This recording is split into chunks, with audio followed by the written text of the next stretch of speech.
All right, I think we're live. Mic on, camera on. We got everything working immediately today. Wow. Welcome to the stream. Good morning, Grace, wherever you are. I'm ready for some wrestling. I'm ready for Abdul Gaddafi. I can't wait. What happened in Thorpe World? Provo streamed yesterday. I didn't get a chance to check it out, but it looked really cool. It had like a old 80s or 90s psychic hotline number up. Hey, how's it going, Ed? Grace and Ben streamed Red Pill stuff. But I am primed for wrestling. This is 1986. March 1st of Memphis Wrestling, which we've watched up till January. We've watched from the beginning of 86 until now. So if you missed the previous streams, I think they're all still up. They should be. So, I don't know. Pat Rose maybe will show up. There's actually, I can't remember who it was. There was a really funny person. I kind of skimmed through it just to get a good thumbnail. And I can't remember who it was. I think it might be Jarrett had a good interview in this episode. But I didn't watch all of it, but I saw Jarrett and I had to check it out. But anyway, this is 1986. And then also I'm going to have next Friday, we'll be back with more Memphis wrestling. We'll pick up wherever we left off. But I'm also going to do a second stream with wrestling. And we're going to watch two, I don't want to say they're shoot interviews because they're not really shoot interviews. One of them is completely in kayfabe. But like it's two really interesting wrestling interviews. And they're just something I wanted up in the archives. So, but anyway, I'm rambling. Memphis is awesome. They try, oh yeah, literally try anything to get over. I'm loving all the like win a date with the Fantastics and win a date with Buddy Landell and all these like they got Dirty Rhodes in there right now, like the knockoff Dusty Rhodes. All right, let's see what's going on. March 1st, 1986 in Championship Wrestling out of Memphis.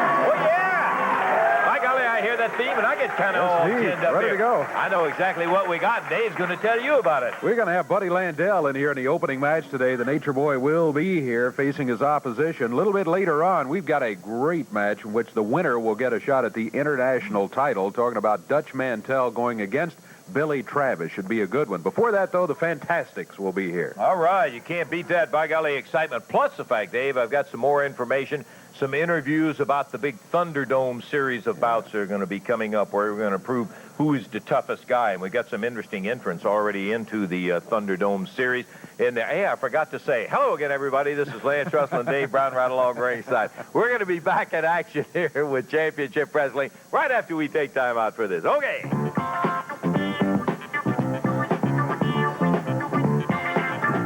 Well, we got Buddy Landell in the opening match. That's a good sign. Who else did he say? Fantastics are going to wrestle.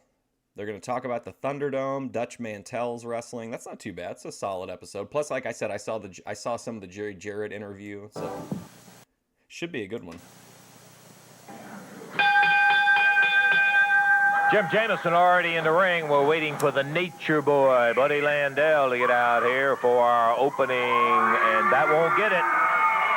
Wait a minute.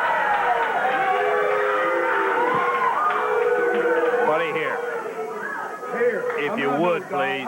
Hey, well, what are you doing? You're certainly not dressed to wrestle. You're in the opening bout here. I look too good, though. You smoking Gelinade? I've got GG4, 24%. I don't know, though. I feel like the THC percentages on modern weed are kind of... I know most states, if it's legal, you can, like... You have, like, a window, but it seems weird to see THC that's, like, over 30%. Don't know, brother. Girls, do I look good today or what? Calm down. You got to be a blithering idiot if you think that I'm going to get in the ring with that right there. Buddy, that's what this match is scheduled. I don't care. This Nature Boy Buddy Landell time right. Although I guess like if you compared to like what I was smoking back in the day, like 20 years ago or more, like it's like a completely different. It's the same high, but like it's so much. The weed now to me is so much stronger. It means so little, really. Yeah, I agree. I'm not like a terpene nerd, but I am like a strain nerd. So like I like specific strains, but I'm pretty open. Like on indica, I primarily smoke indica. I'm open to sativa, but some of it gives me some anxiety. I just kind of like to like empty brain life on indica. Right now, and if you think that I'm gonna go out there and put my wrestling boots on and get this, but I definitely don't think it affects like it might in some way, I guess, affect the high. But like I've smoked stuff that was labeled as like 14% before that was like really good shit. So I just think that's like one component of the high. Disgusted because I can't even break a sweat against geeks like this. I got more locker room time than he's got ring time. Jameson, don't look me right straight in the face, boy, because you ain't got enough time in the ring to even look in my eyes, all right? Now, Lance Russell, I just want to tell you something right now. You know, a lot of people come out and they brag and they boast about... Oh, my God, the pictures of Mexican brickweed, just like, oh, my God, what a nightmare. Trying to, like, trying to, like, separate it. I can't even... Ugh. Their accomplishments and achievements in their career, right? Well, you're looking at the world's heavyweight champion right now. Oh, I hadn't heard. Right? I'm right. fixing to, I'm sure. Now, okay, I got proof for Lance Russell. Number one, if the cameraman can get a close-up... And is weed, like, one of the very few, like, recession-proof or inflation-proof products? Like weed I know in some legal states is high because of the taxes and stuff, but like if you go to Michigan, like the weed is like dirt cheap, like $8 for an eighth. Shot right here. Who is that right? Who does the Nature Boy Buddy Landell have in the figure 4 right there? Is that the world's champion, ex-world champion Ric Flair? Yep. Is he bleeding from head to toe? And the Nature Boy Buddy Landell has him in the figure 4, right or wrong? There it is, okay. Yeah, right. There's no question about that. Screaming. Cameraman, back on this, please. If you can notice his mouth wide open screaming, and Lance Russell, here's the coup de grace right there. What is that? That's the Nature Boy Buddy Landell. There he is. Yeah, pretty soon people will have like no idea what the old ways of getting weed were. Like, it's amazing to me that I can just walk into a store, like it looks like most of them look like Apple stores or shit. They're really high end, and just hundreds of strains. Every type you could think of, every kind of pen you could want, every kind of edible you could want. Like, it's crazy. Finding someone who could make consistent edibles like back in the 90s or early 2000s was a complete nightmare. You'd have to like really, really hope that you got like somebody reliable. You're a bud tender in Michigan? Nice. Is Landell with the world heavyweight champion. I want to hear it out of your own mouth because these people believe you. That is the NWA World Heavyweight Championship belt. Okay, right. So now you wonder why I don't come out here and wrestle guys like Jim Jameson, Austin Idol, and all the rest of these guys. That's exactly why. Now. Hey, how's it going, John Jail Eastman, ex-attorney at law? What a username. Lance Russell, I just want to say one thing. I don't see... You sound like a character that would be brought out on the show. Like Buddy Landell would be like, hold on a second, everybody. Let me bring out my man, John Jail Eastman, ex-attorney at law. He's representing me in this case against Bill Dundee. The belt around your waist, though, well, buddy. For political reasons, they asked for it back, and being the nice guy that I am, I give it back to him, okay, Lance Russell? Now, enough on that. Girls, I want to talk about the date right now, okay? Now, girls, the cards and letters are coming in by the hundreds and the truckloads. Just keep them coming. And don't forget the pictures, okay? That's all I got to say today. That's all you got to say? The world heavyweight. You're not going to wrestle. Your opponent has already left, and there he goes. Yeah, Eddie Marlin. While you're out here, I want to take the opportunity to... Flowers dirt cheap. Flowers cheap is $10 an ounce. Yeah, that's what I mean. Like, everything's gone up in price except weed has gotten exponentially better and either stayed the same or gotten cheaper, which is pretty wild. Hey, they've got a little piece of film that Jarrett sent down. Yeah, I knew you brought one down. And I think everybody would be glad to see it as I was. Oh, okay. Okay, well, are we ready with it? All right, let's take a look at it right now. Sorry, I had to sneeze and I couldn't sneeze, and I kept thinking I was faking myself out. Oh, here's the Jerry Jarrett interview. I'm interested to see the whole thing. If you don't know who Jerry Jarrett is, this is Jeff Jarrett's dad. He was a big player in Memphis, and Taylor Swift was his nanny or his babysitter for a while. Or no, Taylor Swift was Jeff Jarrett's kid's babysitter for a while. But Jerry Jarrett had like the biggest house in one of the nicest neighborhoods in Tennessee. I want to take this opportunity to come to my wrestling fans. About a year ago, I came and told you I was looking forward to starting back in the ring. And over the past 3 or 4 weeks, we've received a lot of letters and cards and people wanting to know where I was and what was happening. It's been a very difficult decision to make. If Ric Flair and Tommy Rich had a love child, it'd be Buddy Landell. I don't know what it is about Buddy Landell. I just think I just really like him as a character. I like his vibe. He's kind of like the bumpkin nature boy, like the bumpkin Ric Flair. But I've made the decision that I will no longer actively participate in professional wrestling as a wrestler. I make that decision very hard in that the past year there's been a lot of excitement, a lot of fun. I've enjoyed being around all of you. Jerry Jarrett at this age looks like they took every 80s porn star and put them all together, like put all their faces into one person. I've enjoyed being in the ring, but in another way it's been a very disappointing year in that I'm just not able to compete on the main event level like I want to. About 3 years ago I got a disease. The end result AIDS of it was that I lost the vision in my left eye, and you didn't know Jerry wrestled? Yeah, he was a wrestler before he got into before he became in on like the promotion side of it. Have you ever watched on Vice? They've got the Tales from the Territories. I think it's called Tales from the Territories. There's an episode on Memphis, I think, and they give Jerry Jarrett was still alive at the time. I think he's actually on the episode. But that's a really, really good episode if you like Memphis. It's got a lot of interesting stories in it. And damaged my right eye. I did not... We could watch it on here, but for sure Vice would like strike the stream. Consider this a year ago when I told you I was coming back in a handicap, because as time goes on you adjust to your situation, and while I wasn't able to play tennis with a moving ball, I was able to play golf, and as time went on I didn't really consider it a handicap.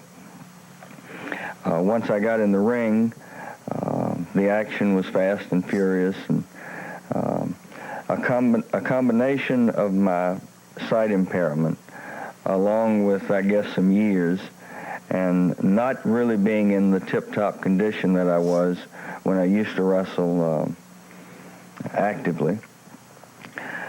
A combination of all of those things made me less than a professional wrestler than I wanted to be or was willing to accept. And then the real impact of it hit me when I realized that it just wasn't fair to my family or to me in my future to take a chance on having a thumb stuck in my one good eye or a lick on it, something that could detach or jar the already damaged retina of my right eye. And I made the decision that I will no longer wrestle actively. I will serve as your... Yeah, it tells the stories about needing to pull someone's eye out, yeah. And now I've read that some of the other people from that time have kind of questioned every detail in that story, but I still think that's a really good episode. Matchmaker and promoter and hope.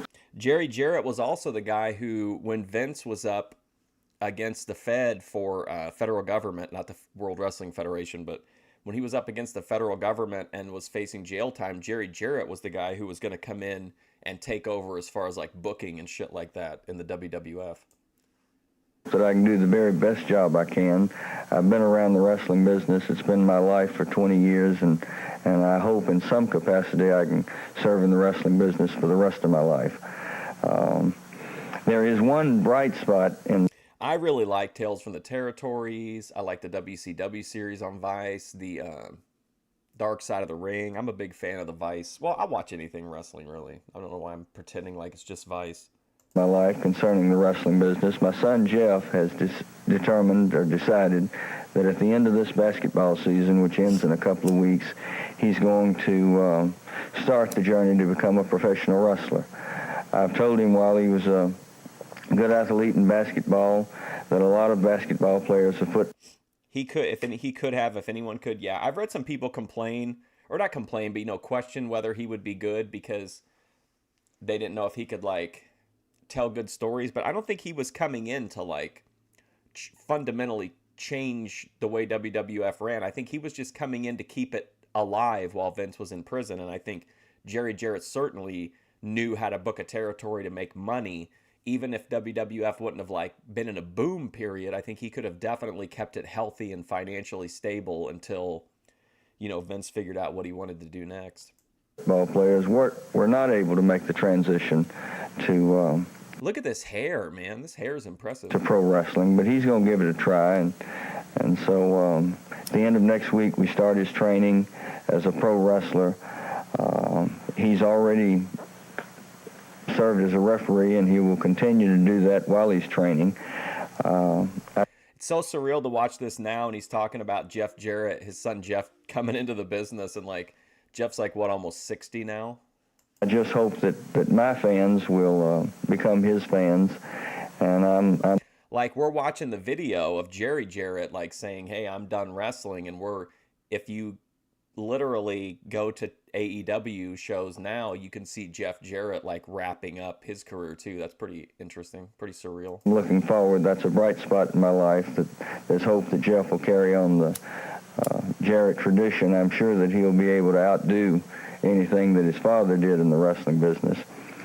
But I just want to take this opportunity in closing to thank you for all the good times, and without you, these 20 years of fun and good life that I've had as a wrestler would not have been possible.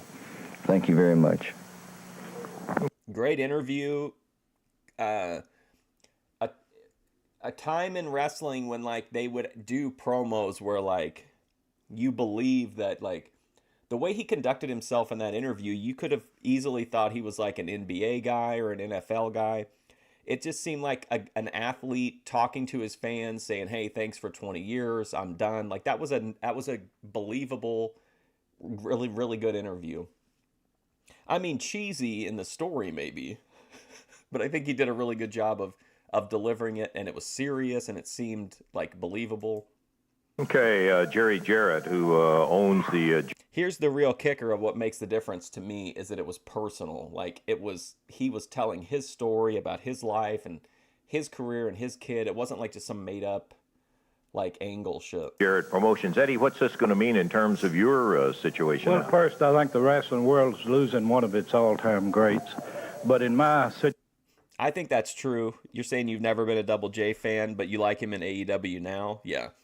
I think that, for me, one guy like that, although I did when I saw Jeff Jarrett wrestle at Ric Flair's last match, I thought, man, this dude is in unbelievable shape. He can still wrestle. I wouldn't have minded seeing him have another top run in WWE, even if it was just coming in and losing to Roman Reigns or whoever at the time. But I thought he looked great.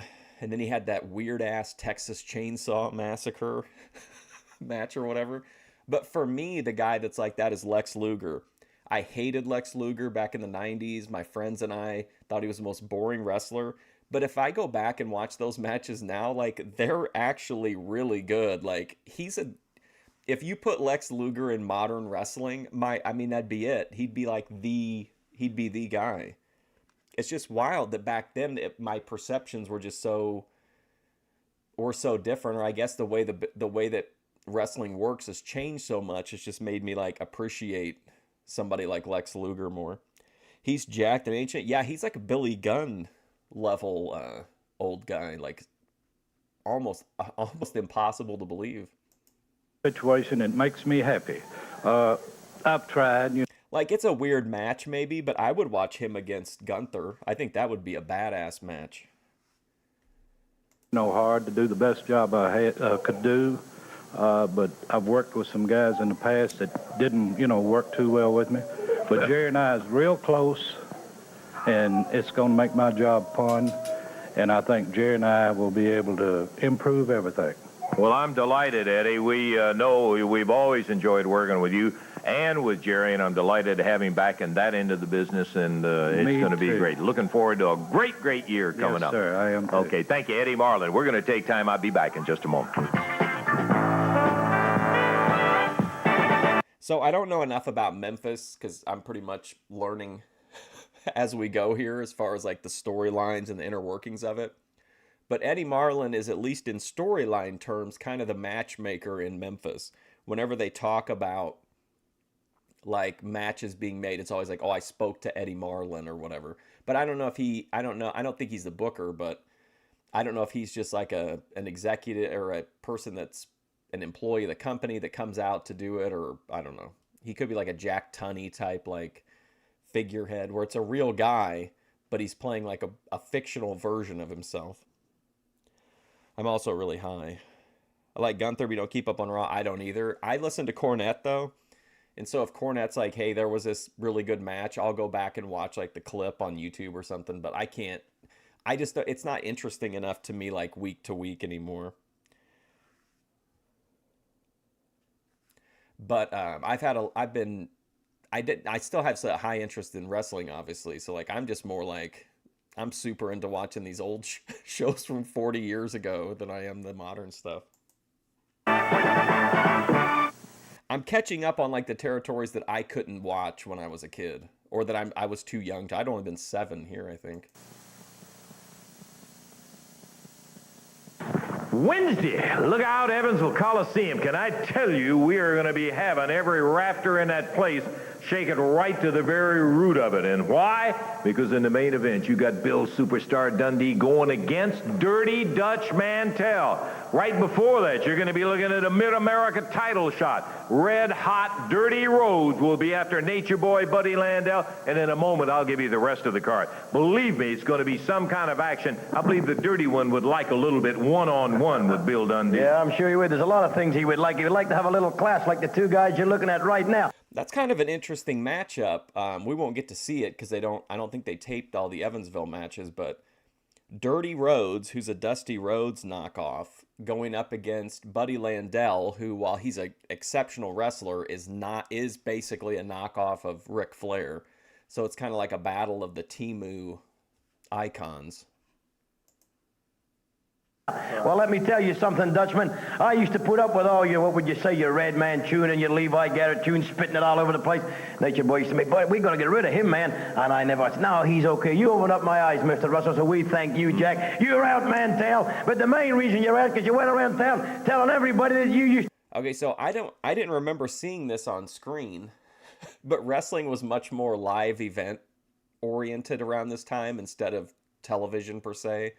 Like, TV's purpose was to get people to the live shows, whereas now it's to sell, like, advertising. But apparently, Dutch Mantel has split off from Bill Dundee and Buddy Landell.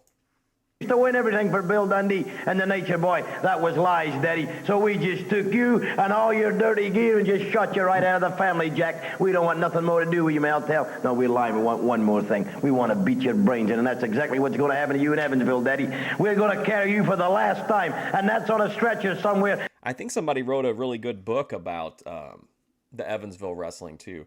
Big Dutch Mantel, Mark. I am, too. I discovered Dutch really late in his career. I pretty much only was able to see him as Zeb Coulter, but I loved what was that gimmick he had with it was like a Tea Party gimmick, We the People. I always thought that was really an interesting thing. But I've been going back through, I watched all of Smoky Mountain Wrestling, and like I started to appreciate him there, but like now I'm actually getting to see him like wrestle and be part of storylines, so he's definitely winning me over. Plus he's so hairy. Dude's back is just outrageous. And dump you right in the pig slop where you belong, Daddy, like all the rest of the rednecks out there in Evansville. Mantel, you couldn't lick my boots, Daddy. I'm knocking you out, boy. Well, you hear that from Bill Dundee. Not only are you the #1 commentator in professional wrestling, you also got another name now, an instigator, because if you'd have kept your mouth shut, Dutch Mantel would have still had his teeth right now. But no, you had to stir it up. But let me tell you something, in Evansville... What's he say on his podcast? He always says like Harry. He doesn't say bastard. He says like bastage, Harry bastage, bastage. You know, Obviously, I'm a big Buddy Landell mark since we pretty much have the same sunglasses for the rest of. He pretty much wears similar glasses to these for the rest of his career, for the rest of his life. Really, he's no longer with us, unfortunately. But I'm a big fan of the Buddy Landell like aesthetic. Dirty says that he carried Bill and myself. Well, plain facts speak for itself. Bill has his Southern heavyweight belt. I have my Mid-American belt. And where's Dutch's international belt, huh? He don't have it. That goes to prove that the superstar and the Nature Boy's been carrying you all along, Dutch Mantel. And I'm going to buy a ringside ticket to watch Bill knock your teeth out.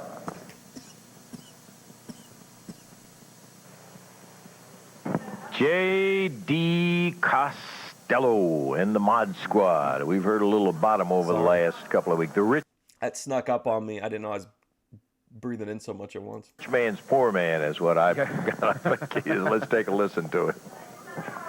Well, we're probably already a household name up there. J.D. Costello with Spike and Basher. We're the...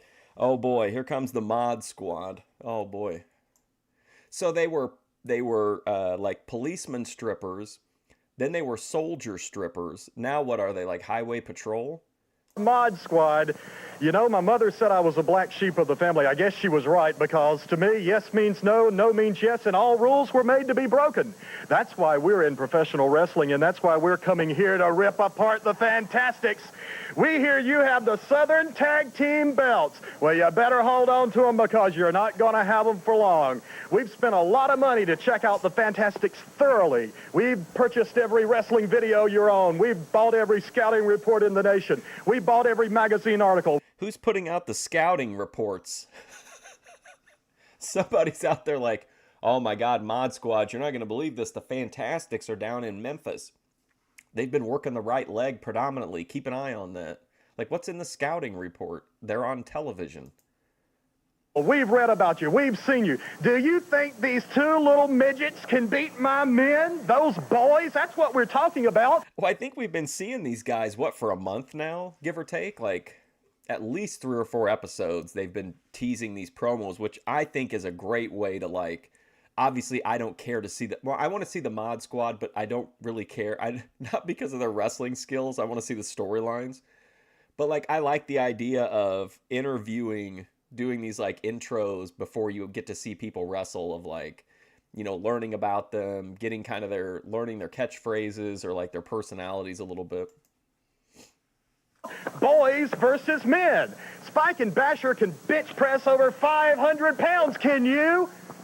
They know how to turn muscle into steel. Tommy Rogers and Bobby Fulton, they're just boys. Every morning they get up, they blow dry their hair, they put on their Reeboks and jog to the health spa. They lift their barbells, try to develop their body. Well, barbells don't hit back, but Spike and Basher do, and they do it for keeps. They get pure pleasure in it. Few things in life. They do it for keeps, and they get pure pleasure from it. Life make them happy, but tearing apart the Fantastics is going to be the best thing they've ever done. So Fantastics, we're coming to you. What are they? Just little boys in tuxedos dancing to rock and roll. Well, that's well and good if you want to be dancers, but this isn't Fred Astaire and Ginger Rogers. This is half man, half kind of ironic because they look like male dancers. Machine, and we're going to take you apart piece by piece, and when Spike and Basher leave, they're going to leave a little bit for me. Whoa. That's right. Mother said the job was going to be easy. Whoa, did you see that? Now that could be fun, and nobody did fire like Memphis. I think they used it probably more than anybody. This guy's a gay Colonel Tom Parker, kind of. Who played Colonel Parker? Was that Robert Fulton? But after all, you can't disappoint Mother. I think he has the personality of like a Deep South manager, but then he looks like Slick from the WWF. It's going to be simple. He's like if Cornette dressed like a cheesy Cornette dressed as Slick.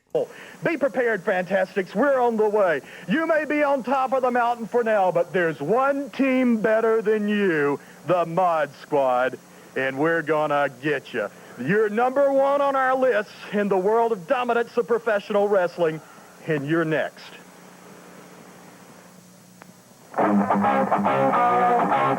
Costello and the Mod Squad. I don't mean that music. What I'm talking about, fantastic.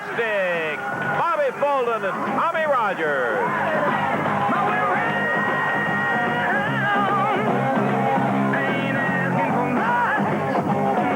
Yowza! We're getting ready to see this group, the Southern Tag Team Champions, in action right here in just a moment as they'll be going against Jerry Garman and Benny Trailer and as usual, a team of the Fantastics. Take the time to go around the ring and say hi. I love to just like look over the crowd and see like what kind of people were going to wrestling at the time. Hi to all the folks that are out here. They really have a tremendous rapport with the wrestling fans. Look at this outfit back here. It's kind of interesting. And as they quite often do, they give credit to a lot of the enthusiasm they have to the fans. Exactly, and rightly so, because with the fans behind them, it gets the adrenaline going, and when you need a little boost. Do you think obviously the Fantastics, if you've read books and watched shooting interviews, you know they were like pretty popular with the Rats. Do you think that they were the kind of guys who would get their Rats like good seats to the show, or do you think they made them like hang out in the back? The fans can help you out, and the Fantastics showing their respect and thanks to the fans right now. Okay, we're about ready to go with this next bout, which is going to be a doggone good tag action bout. We've seen Trailer and Garmin together several times, and we're ready for the official introduction. This match is going to be one fall, 15-minute time limit. Introducing both out of Mississippi, 423 pounds total weight, Jerry Garman and Benny Trailer. And going again, Garman and Benny Trailer. At a total weight of 449 Angels, Los Angeles, California, Bobby Fulton and Tommy Rogers, the Fantastic. One fall, 15. What's up, K. Emanuel? Minute time limit. Jerry Calhoun is the referee. Walk-a-doke. In just a moment, the bell will be signed and we'll have it underway. We've got a lot of speed represented in that ring. Fantastics got plenty of that, lots of enthusiasm, and their opponents, Garmin and Trailer, have got good speed, too, and solid wrestlers. They haven't hit that top rung yet, but they're battling and trying to make a name right here today. Benny Trailer starting out with Bobby Fulton. Fulton and Rogers, the Fantastics, wearing the Southern Tag Team Championships. This is a non-title match. Hey, round behind, Tommy Rogers, nice move. Took Benny Trailer down to the mat, had the shoulders down briefly, but couldn't hold him for the throw. I don't really have any, like, specific issues with the Fantastics, but I just can't get... They're just so, like... I don't want to say they're generic, but they kind of are. Like, they don't have the charisma of, like, the Rock and Roll Express or, like, the Presence or whatever. I mean, they're solid wrestlers. They're obviously over, but, like, I just can't get, like... I can't get into their matches too much. 3 count. Match just underway. Back on the rope. Tommy presses him down to the mat, has the shoulders down, counts. Well, the 2 count was falling when Mr. Trailer was able to break out of it. Hey, following this, Dave, we're going to take a look at some of the Thunderdome interviews that we had with a series of Thunderdome matches. Expressless, yeah. I mean, they're okay, and obviously, like, the crowd really likes them. They got over a bunch of places, but I just... Again, it's not that they do anything bad. It's just that they're just kind of like... They're just there. That will be starting all over the territory coming up very shortly. Big series coming up. Nice leg drop by Tommy Rogers as he took Benny Trailer down. You know, another wrestling thing that I kind of appreciated later on as I got a little bit older is the Heavenly Bodies. I don't know if you remember them or not. They were such corny villains, like, in WWF. But if you actually watch the matches, like, they were really good wrestlers, and they've really, really understood, like, psychology of tag team wrestling, which at the time I should have known it, but I didn't, because I didn't know who Tom Pritchard was. So I was kind of like, I just thought they were these really goofy heels that I, wanted to see lose, but now I can really, like, appreciate the psychology of, like, they were great tag team wrestlers, great heels. They had really good, really big personalities. Dr. Tom would always like be fluffing his hair during the interviews. That always cracked me up. To the mat, working on the left arm, takes him over to the Fantastics corner, and here's Bobby Fulton coming back in. He started the match. There's a little bit of that fantastic teamwork.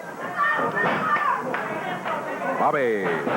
Well, the first Heavenly Bodies was in Smoky Mountain, and it was Dr. Tom and Stan Lane.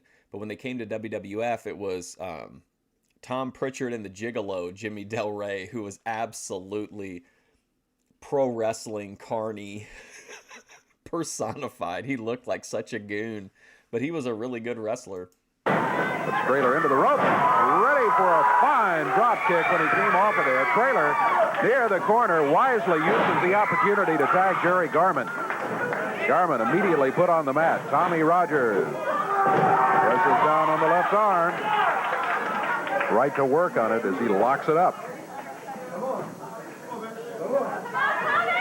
Jerry Garman back on his feet. Tommy Rogers still firmly in control, though. Boy, the way he's got that arm. Is that a Danny, though? Yeah. Jerry's going to have to be careful. Well, now he finally gets out of it. They're back on the ropes. Garman fired Tommy into the ropes across the way. Tommy hung on. Aha! Put the boot on him. And here's Bobby Fulton coming in. Bobby with a toe hold. He puts a twist on. Garman used the old sweet Stan Lane. Speaking of the guys that could get the rats, Stan Lane, absolute legend in that area. Fist. Bobby Fulton. And remember when it was like a big rumor during, I think it was during during the COVID lockdowns. There was a rumor going around online that Stan Lane was Lauren Boebert's dad, and they actually did. Lauren Boebert actually had like the testing done. She kept trying to get a paternity test done with Stan Lane. And I guess he finally did it and got cleared. But it's so wild that Lauren Boebert's mom was a ring rat for sweet Stan Lane. Answered in kind.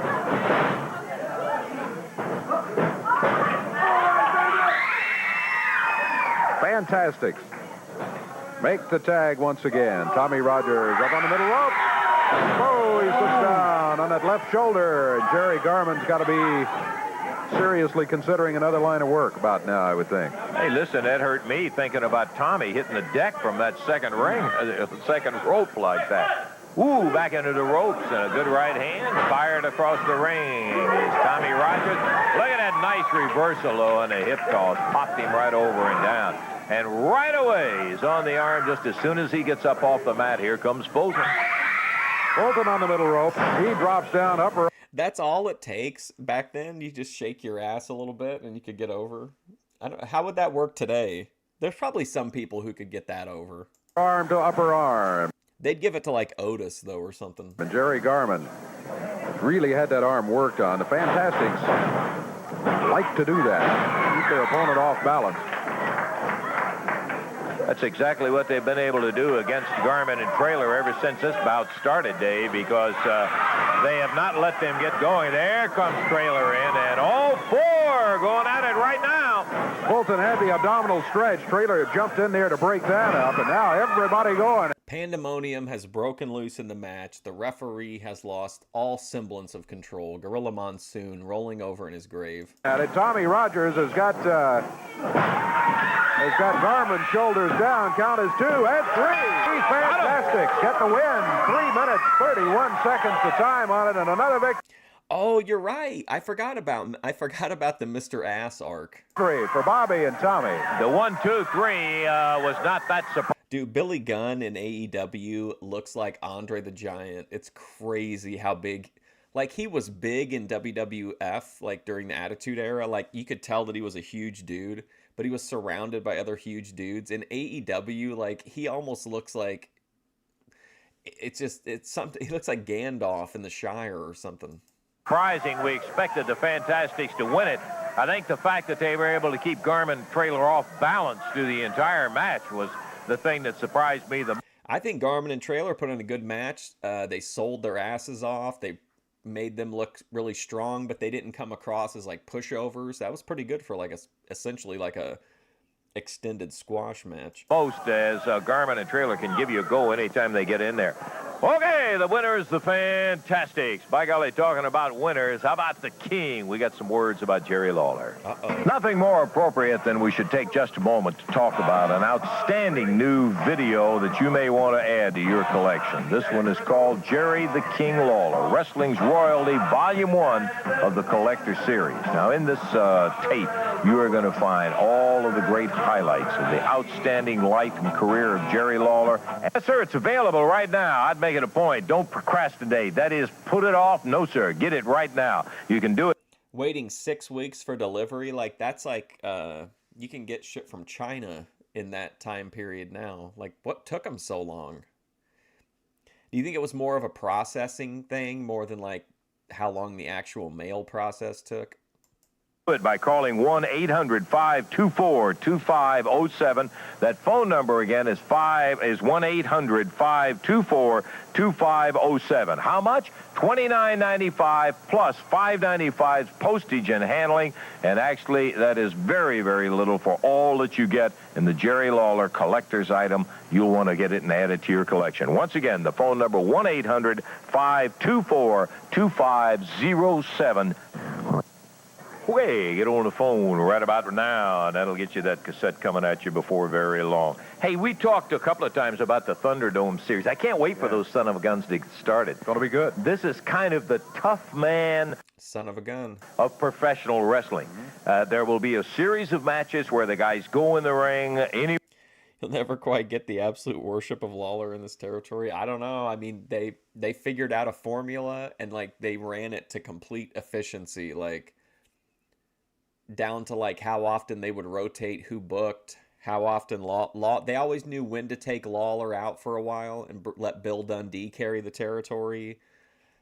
It was just really good booking. Or I guess they were also able to like they also had a crowd that maybe wasn't quite as demanding in certain areas as some of the other territories. Like they were happy with like, I don't want to say they were happy with anything, but you know what I mean? I think these were much more understanding fans than like the people in Philadelphia who would like boo if you messed up a move, or watching the old like 80s Madison Square Garden house shows, or like Philadelphia Spectrum or Boston Garden, and you'd always hear people yelling boring anytime someone would put like an arm lock on. Like I feel like Memphis was the Memphis fans were just, as long as they had a good time, I don't think they cared about too much. They just wanted to see the people they wanted to see, and that was it. Any way they want to get in there, and boy, they get in there and start going at each other. And they can carry anything they want to carry. That's right. They go at it with whatever they want. Reactions and storytelling and like heat out of doing like so little, which some people knock him for, but to me that just shows how good of a wrestler he is. If you can get a crowd to make the same noise for you taking a single punch that you can for taking a chair, that's skill to me. After the series of matches is complete, with the best records will meet for a big trophy that's going to be full of money. It's going to be a spectacular series, and we're looking forward to it. Want to get some of the guys' reaction as to what they think about the Thunderdome series. Here they are.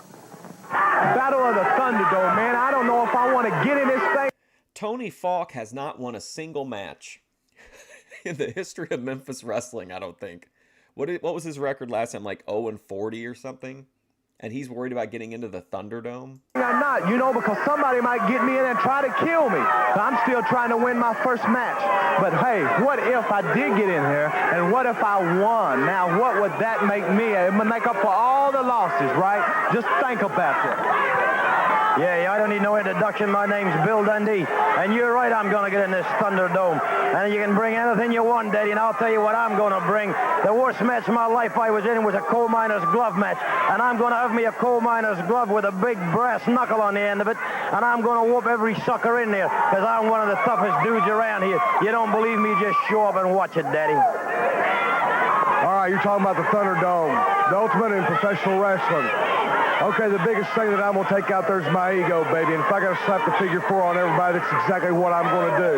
You know, this is a match you could get killed in, you could get injured in for the rest of your career. Buddy Landell says you could get killed in this match. The Nature Boy Buddy Landell is going to be in it full steam, baby, and I'm walking out with the money. Get ready up there. I want to tell you one thing, baby. I'm a Christian man, but when you're surrounded by a bunch of heathens like I am right here, it's hard to When you're surrounded by a bunch of heathens. think straight. But I want everybody to know, every swinging soul out there to know, that when the Dirty Dutchman is in something, things happen, and I'm talking about one thing and one thing only, and that's a Thunderdome, baby, because you come as you are and do what you want, and ever since I was yay high to a dog, baby, I've always done what I wanted to do. And we're talking Thunderdome, we're talking one thing, we're talking Dutch Mantel, baby, and I don't care how many I get in, I'm going to win every one of them, and they won't be no opponents. I'm trying to see that sign. For me to wrestle, and before It says Dutch Mantel is a something. all begins, it's going to end, because I'm going to take every dadgum last one of the Thunderdome matches. It looked like it said suck.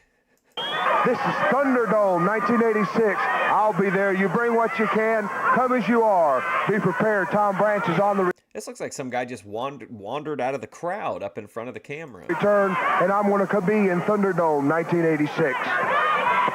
I go win Thunderdome 86. I don't have to bring Here's my thumbnail. no weapon with me. I bring my body. I win for Libya and Muammar Gaddafi. You know, most of the guys, the way it sounds like it is one match. It is a series of matches all over the entire territory. And, brother, I'll tell you what, anytime they got a Thunderdome match on the card, you better believe there's going to be lots of excitement. I think we talked about this last episode, but it's essentially just what WCW or Crockett used to do, like the bunkhouse stampede matches. You try to win as many of them as you can, and I think the top 2 people maybe who have like the most wins meet each other in like the Thunderdome finale. But yeah, you wrestle the Thunderdome match in every city on the circuit. That way all the fans get to see the Thunderdome match. But different people might win the Thunderdome in different cities.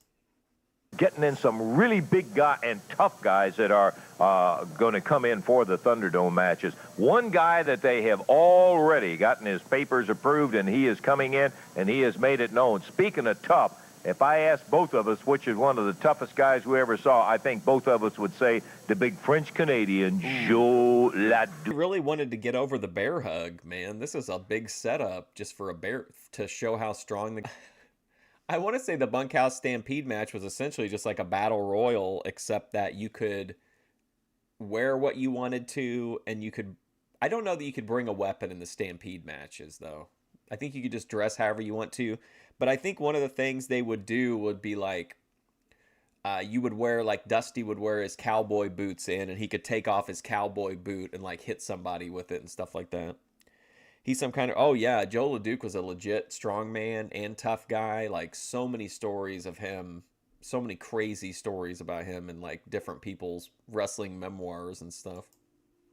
I've got a maid, she can clean up.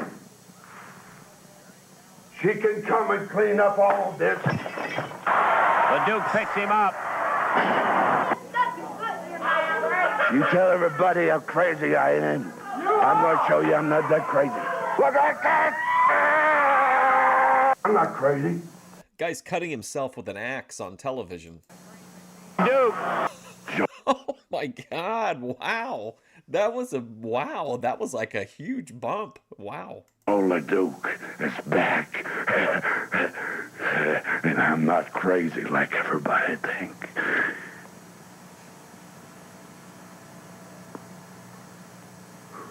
You can absolutely tell that this was what like Cornette grew up on and was super into, because in Smoky Mountain, there's so many promos that are like that. They'll have Dirty White Boy be cutting a promo and all of a sudden he takes a gun out. Like there's all kinds of weird, similar like spectacle type stuff in Smoky Mountain. Joe LeDuc, and he'll be back in here for the Thunderdome series, and man, that's trouble for a lot of guys. He may bring that big double-edged. I don't want to fight Joe LeDuc in the Thunderdome match because he'll bring an axe in, and Buddy Landell's confirmed that you can kill people in the match. So I'm not going to go up against a guy with an axe. Get axe in there. We'll take time out. Be back with more excitement coming up in just a moment.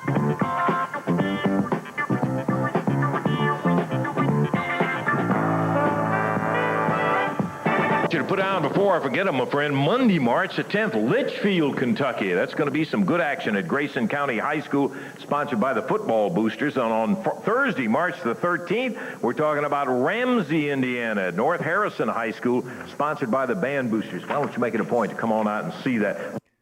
That's the other thing, maybe, backwoods, that really helped Jerry Lawler and Memphis wrestling become such a staple for so long, is because they weren't just wrestlers passing through your territory.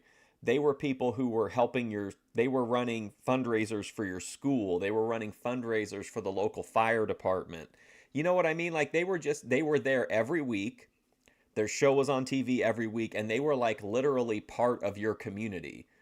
And that's another thing that Jim Cornette did in Smoky Mountain, is he ran shows just like this almost a decade later in like high schools, fundraisers for I remember he had a big feud with the fire chief from one of the cities they ran in Smoky Mountain, and he accused him of being Jim Cornette said that he was like their fire chief was actually like a closeted arsonist, and he would go and like get beat up by their fire chief and shit like that.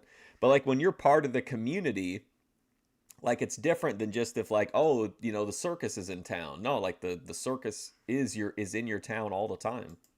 I'll try to have some names for you here next week. Now, let's look at Wednesday night, Evansville Coliseum. Son of a gun going to rattle those rafters for a fact. Yamamoto against Keith Eric. Son of a gun. It'll be Billy Travis and Frank Morrell against J.D. Costello's Mod Squad. Spike and Basher, you'll see him for the first time. Oh, so the first match of the Mod Squad, but we don't get to see it. International title shot, Tough Pat Rose will be going against Rick Casey for the belt.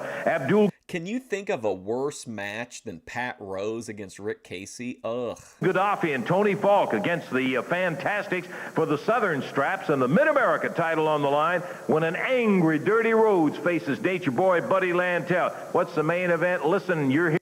Yeah, like if half of the city or more is watching your TV show, like that's insane. Hearing it right, Bill Dundee against Dirty Dutch Mantel. Think there won't be some slugging going on in that one. You got to be there Wednesday.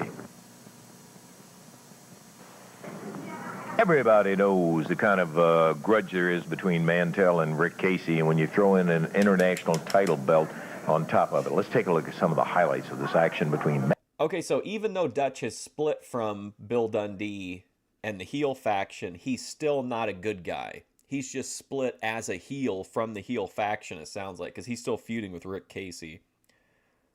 Mantel and Rick Casey. Oh, God, Ultimate Warrior versus Goldberg. At least that would, you would, I think, be, like, excited in the moment, at least. Like, Pat Rose. Oh, my God. Somebody came in here one time. I talk about it every time Pat Rose is on because it cracks me up. But somebody came in here and tried to troll me and say they were Pat Rose's son, and trying to explain why he was such a terrible wrestler and that the son was getting into wrestling now. Standing side headlock. Casey the advantage.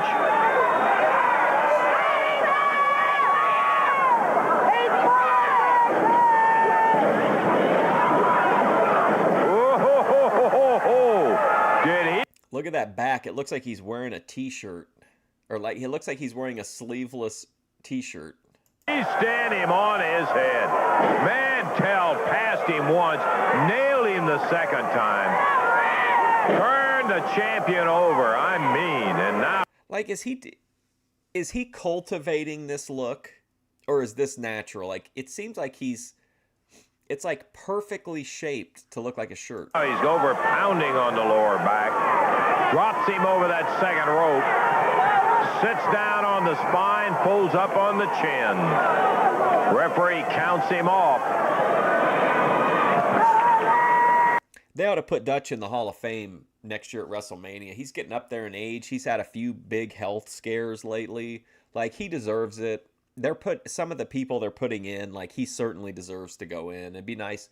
I think he's someone who would appreciate it while he was alive. Like, I know he says that he doesn't care, but I'm sure deep down he really does.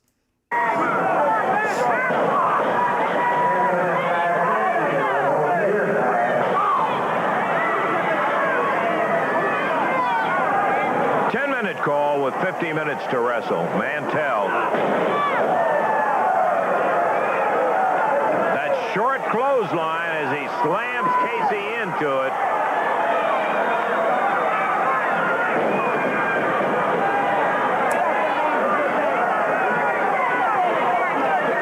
Dutch going for a suplex, it looks like. You know, I gotta say, we've only really seen Rick Casey in these episodes as like a good guy that's dominating a match, like squash matches. Seeing him here where he's selling and he's not, I mean, obviously I have to think Dutch is running the match. I think I see a lot more potential in him than just seeing him like do generic steamrolls of the jobbers. Does snap him over and down.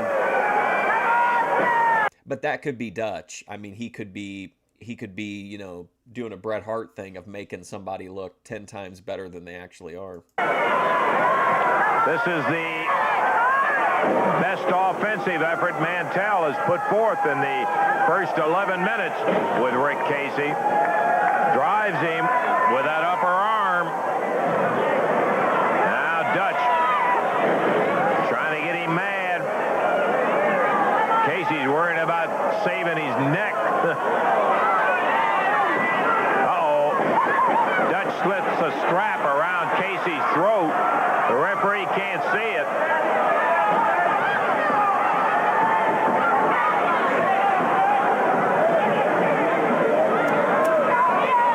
It's a situation like this with Mantel that when he gets the advantage, he again is one of those great finishers. I'd have my eye right on him. He could. If he's going to win it, this could be it, Randy. That's right. Once they get it going, Lance. Oh, he's got the straps down. Wow. He can put you away quick, and he's in a position where he's on top right now, Lance. It's a 1-2. But Casey, not to give it up that easy, kicks out of it.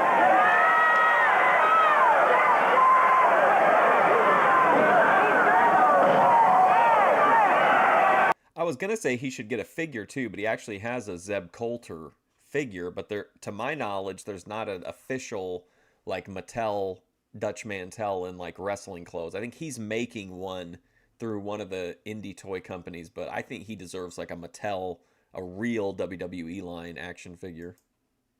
Dutch fired into the ropes. Oh boy. Oh man, oh man. Casey shaking his head violently where they hit. Mantel holding his head. Trying to go to those trunks again. Casey right behind him.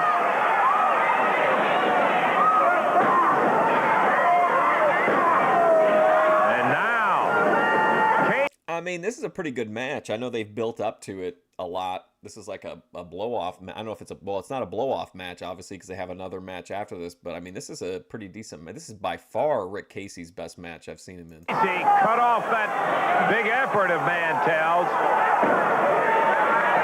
Pounds him into the turnbuckle, catches him with a right. And he's going after that bulldog. What does he call it? The last roundup? Dutch drops him. 1, 2, 3. Beautiful. Perfect. Perfect. He got him, but his feet were on the rope. The referee has a question too, with everybody hollering about using the ropes. Jesse Allen. Dutch got a 1, 2, 3.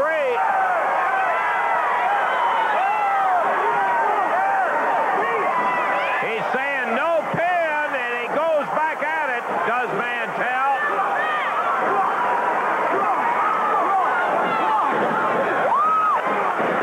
Beautiful drop kick. Dutch is down, and missing another one is Casey. The referee had an instinct as he came up. Oh, boy. Powered him down. Dutch is down, but so is the referee. He hurt his left arm as he was hammered. Here comes Landell. The referee will turn around. At this point, it's going to be a disqualification. There goes Mantel down. There goes Landell down. He's got Mantel. 1, 2, 3. 14:08. The winner and still champ, Rick Casey. Oh, man, I go to get a drink and Rick Casey wins the match? What? I'm sorry, Dutch.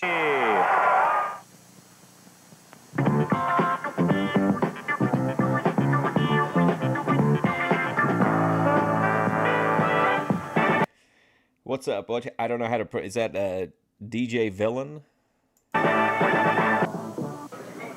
Hey, we just saw that Rick Casey retained the international heavyweight title match. Now, there was something that happened after that was really interesting. I want you to pay particular attention to the next bit of tape that we're going to show here, because this is me talking about some karaoke Grace Thorpe does. Like, we need to pay extra attention to this next segment. this followed immediately what you just saw with Casey getting his hands raised and getting the belt. This is what happened after it. And if you will, you saw Landell jump in and interfere, but it had no result on the outcome of the match at the particular time. And if you will, well, it did, but I mean, not in the fact there was a disqualification. If you will pay particular attention to Buddy Landell throughout this next little 3-minute bit, let's take a look at it right now. 14:08, the winner and still champ, Rick Casey. This is why territories didn't work. Spooky, are you talking about kind of like the unsatisfying way that match ended?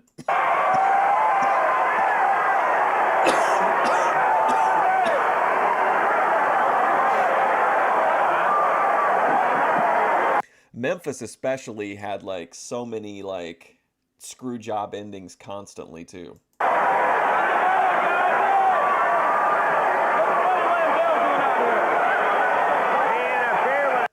Oh, they had to push the guys that were sticking around, or could, yeah, 100%. I mean, that's why like Vern Gagne was AWA champion when he was like borderline elderly. But yeah, I agree.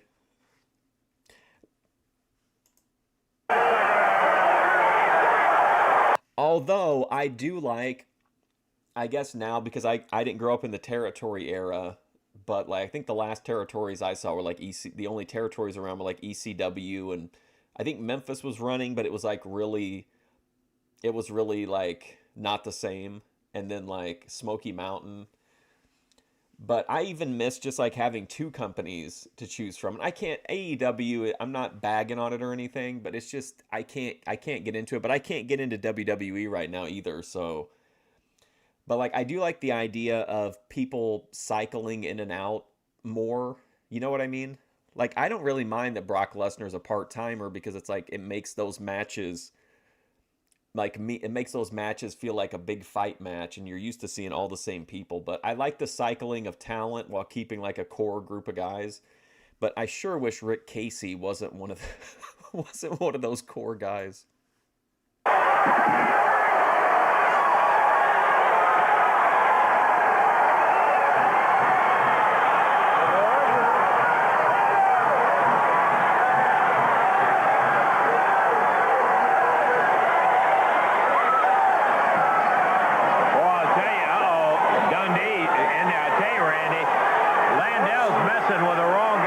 We got the king of the rats in the ring. Yeah, now you remember, if you just joined us and missed it, Landell is the one that caused Dutch to be knocked down and covered by Casey and pinned. Okay, so there we go. That's how we ended up getting the Dutch split. They just told us about it before they showed it to us. So that's how he ended up he's not feuding with them, I guess, but they're enemies now. He cost Mantel the match, and you're seeing it right now. Let's listen. Another funny thing in the territories, You're talking about like the having to use what talent's around is like all the terrible second or third generation wrestlers that got pushed in the different territories. Keep an eye on Buddy Landell. Dundee trying to be a peacemaker. Casey was the winner of the match. And now Dundee, Mantel and Landell. Dutch having some problems. He has always been kind of a loner. He's been probably as close with Dundee as anybody. King of the Rats, that's right, Ed. I'm working on it. I actually did look it up. I've got a couple things bookmarked, but I'm trying to put together like an entire episode of like wrestlers talking about ring rats. George Goulas, Greg Gagne. What's that guy's name? Eric Watts. Remember when they tried to bring him back in TNA and they gave him that ridiculous like authority-ship position? That was one of the most like cringe things, but it's so funny. Like it ends up being Eric Watts' run in TNA is so bad it ends up being like entertaining on accident, I think. Jeff Jarrett and Savage were the cream of the second gen guys, yeah. And then you have like, well, I mean, Bob Orton wasn't as big as that, but to me, he was a really great wrestler, a really good like psychological wrestler. And then obviously like Randy Orton is got to be one of the best like third gen wrestlers. Yeah, Eric Watts was just so cringe. Remember that the cage dancers in TNA, and they had the one cage dancer that had like she was kind of featured. What was her name? Lollipop. She had like the big camel toe, and the camera would always swoop up the camel toe. Do I believe that Eric whooped Rick Rude?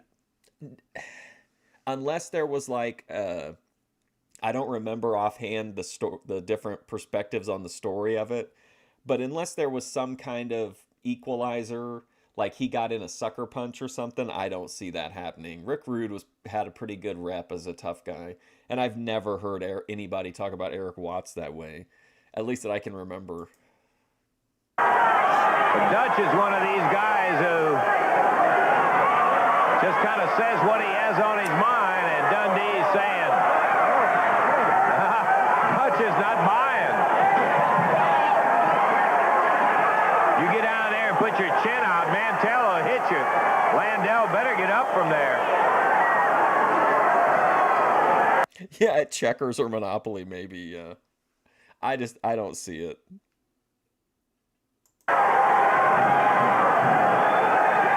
Dutch says. Plus, like, he's just such a goon. Eric Watts just always, to me, came off like a goon. Well, I won't tell you just what exactly he said, but he said, forget that stuff. Mantel, I can hear him now, Randy. He's saying, hey, I don't need anybody in here to protect me. I take care of myself. That's right. The situation was Landell came in to help him. Casey moved. And the crowd is like trying to get like they're trying to reason with Dutch Mantel. Like, what are you doing? Why would you shake hands with him? Like, he's not, I don't think he's going to be a good guy. He's just going to be like, heels don't have to get along like good guys do. If two good guys are upset with each other, one of them inevitably is the heel, but I don't think that's true in a heel situation. Not always, anyway. in the victory, Lance, and now we don't. I was going to say, I don't think Dutch would be a very good guy, and I'm trying to think of any instance where I've ever seen him wrestle where he would, or be a manager where he was a good guy. I feel like when he was with Justin Hawk Bradshaw, he was a bad guy. He was supposed to be a bad guy in that We the People gimmick, but it ended up getting over big. But it seems like he's always a bad guy. He was a bad guy in Smoky Mountain. Have problems. They're having problems up there. Really arguing. Dundee shook hands with me. Yeah, I really can't. Like, I can't imagine. Like, I like him. I don't want it to come off that way, but like, I don't want to cheer him. I want to boo him because he's a really good heel. Maybe he's the Ricky Steamboat of heels. He's just the guy that just was destined to never be a good guy. Mantel, now he's trying to make Dutch shake hands with Landell. I think the most babyface reaction Dutch Mantel ever got was a couple weeks ago when Dave Meltzer attacked him while he was like in the hospital. That kind of made Dutch into a good guy, but that's in real life. Dutch just kind of slapped his hands, and they're happy about it all, but I'm not sure that the #1 citizen out of oil. Oh, Memphis has some great feuds though. Oh, 100%. I mean, I think that's what kept people coming back every week, and it's certainly like I'm invested because there's just personal issue after personal issue, like, and they keep like revisiting things, and I think fans like that too when they're like, "Oh yeah, I know why now they're turning on each other because last year at this time such and such happened." But like the personal issues and the feuds, it's all story. Basically everything in Memphis is like a storyline. All that happy. He's saying, "Hey, come on, go away, just leave me alone." Austin Idol like cracks me up. Those like the way he dresses during this time, it looks like he's trying to do like a 70s like Billy Graham. It just cracks me up. Dutch says, "Hey, you want some of me?"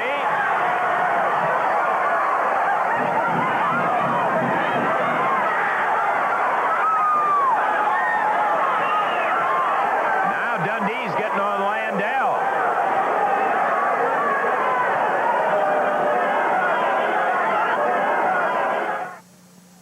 Well, now wait a minute. They made up, but they're fighting in Evansville. What the hell? Listen, that was last week. We got it all resolved. We're going. Look at this guy. He's dressed like Drop Dead Fred. This is the guy that got the most pussy in all of Memphis, and this is how he dresses.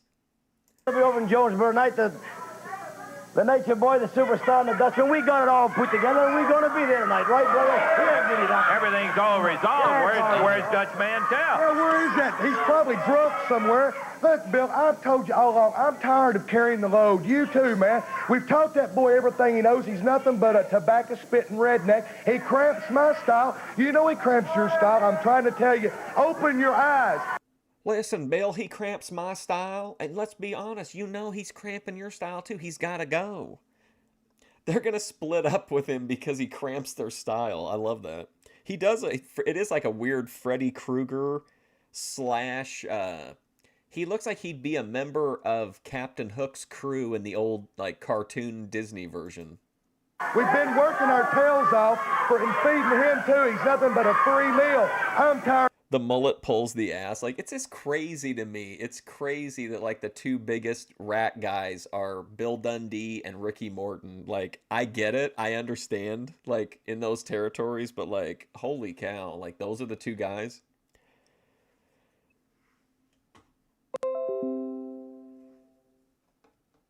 Are we back? Are we back up? It showed on my end we were disconnected for a second.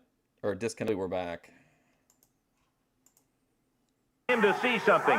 Is there any way that we can take that last match and roll back? Sorry about that. I'm having internet issues, but like my speeds are much better than they were yesterday, so I wanted to risk it. If it happens to go down, I'll do everything in my power to get it back up again. About it's not going to take. Can we roll it back? I'm going to give it a minute and see if it's showing me as connected. But it's also showing me with like a really low connection. Okay, now I got a green connection. All right, let's go. Sorry about that. Back and catch part of that Casey Mantel match, the end of it. I just want him to see exactly what kind of a friend he's talking about. Dutch, come on now. You know me a long time, and I'm not trying to give you any kind of curve or anything. I just want you to look. I want you to see something about this guy. Can we get it? Are they working on it right now? What we want. Like, look how big Dutch is. Like, I don't think about it in like I don't think of Dutch as being like this tall guy. I wouldn't have thought he was like. I mean, I know obviously Bill Dundee is on the short side, especially for a pro wrestler in the '80s. But I didn't know Dutch was so tall. I wonder how tall he is.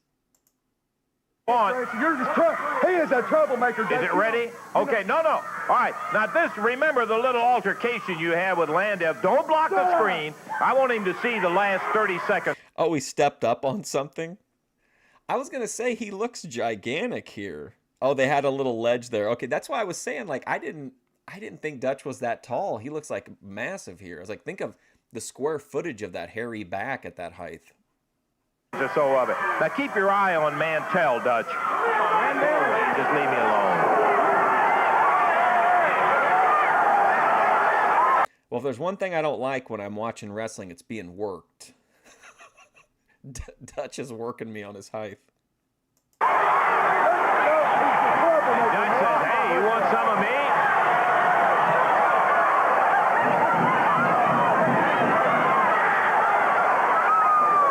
If you put a mask on Bill Dundee, I think he could really get over as like a lucha guy. He has like a 80s lucha wrestler body build, I think. Now Dundee's getting on Landell. Okay, yeah, and then seeing him and Dundee like kind of close. He looked like he was like towering over Bill Dundee on that little ledge. Yeah, there. Well,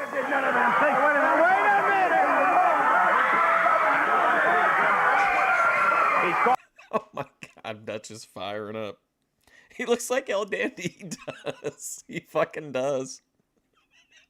Calling you a tobacco spit and said he's... I think it's because he's got his tights pulled up all the way to his tits. Did he or did he not say you guys been carrying him? No, come on, let's get it in the place. We could revisit that Bret Hart interview where he's like, "Who are you to doubt Bill Dundee as El Dandy?" Hey, come here, buddy. Come here. Now, he ain't got no reason to lie about it. Now, what did you do it for? Why you been talking about? Hey, Hey, all he's saying was they've been carrying you. They've been winning all the matches. Nothing but a tobacco spit. No. What's he thinking with this outfit? This Bill Dundee outfit cracks me up. What is he thinking?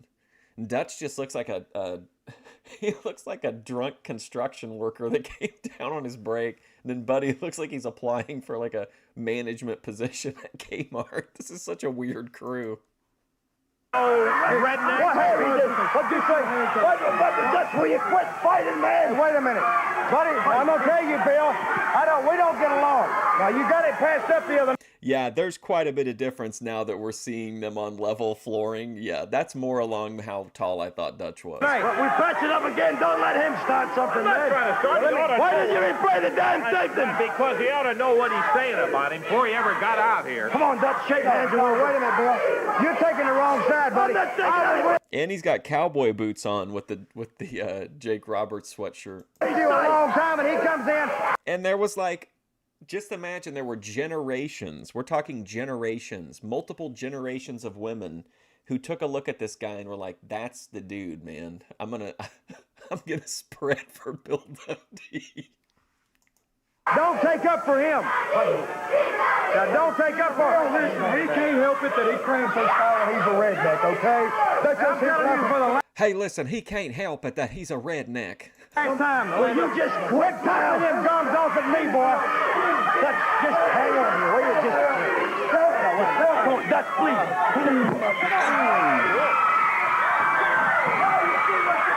I didn't know you got it.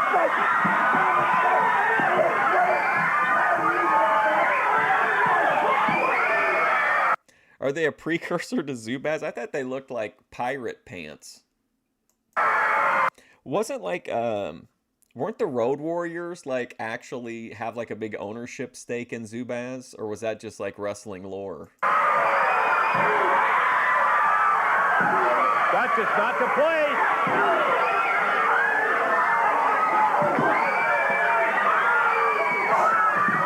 Yeah, I see the ledge now. That was really surreal for a minute, though. I was like, "Is Dutch Mantel tall? Like, have I lied to myself all these years?" All right.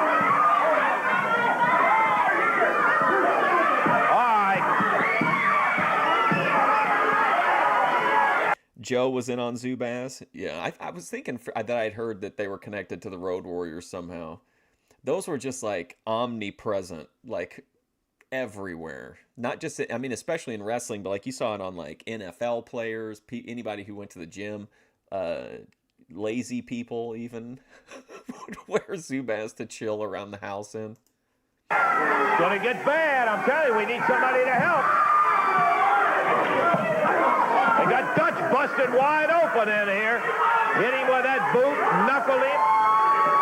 Promos back then, this time were way better. Absolutely. Like, I still think wrestling nowadays can be really entertaining and hit those like magic moments sometimes, but day to day, it's, to me, like the promos and the storylines just can't keep pace with the classic stuff. And I'm not saying that all of it was good, but it was just like there were always interesting storylines. The promos were just like it's a different, almost an entirely different like experience now.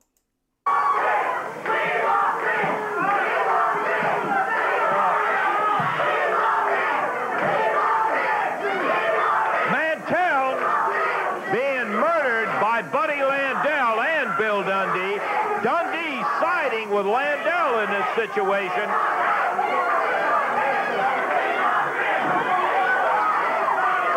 And like, I'm completely in favor, right, of people making tons of money. I don't have any issues with that. I don't have any issues with like guaranteed contracts and stuff like that, like some of the older guys do.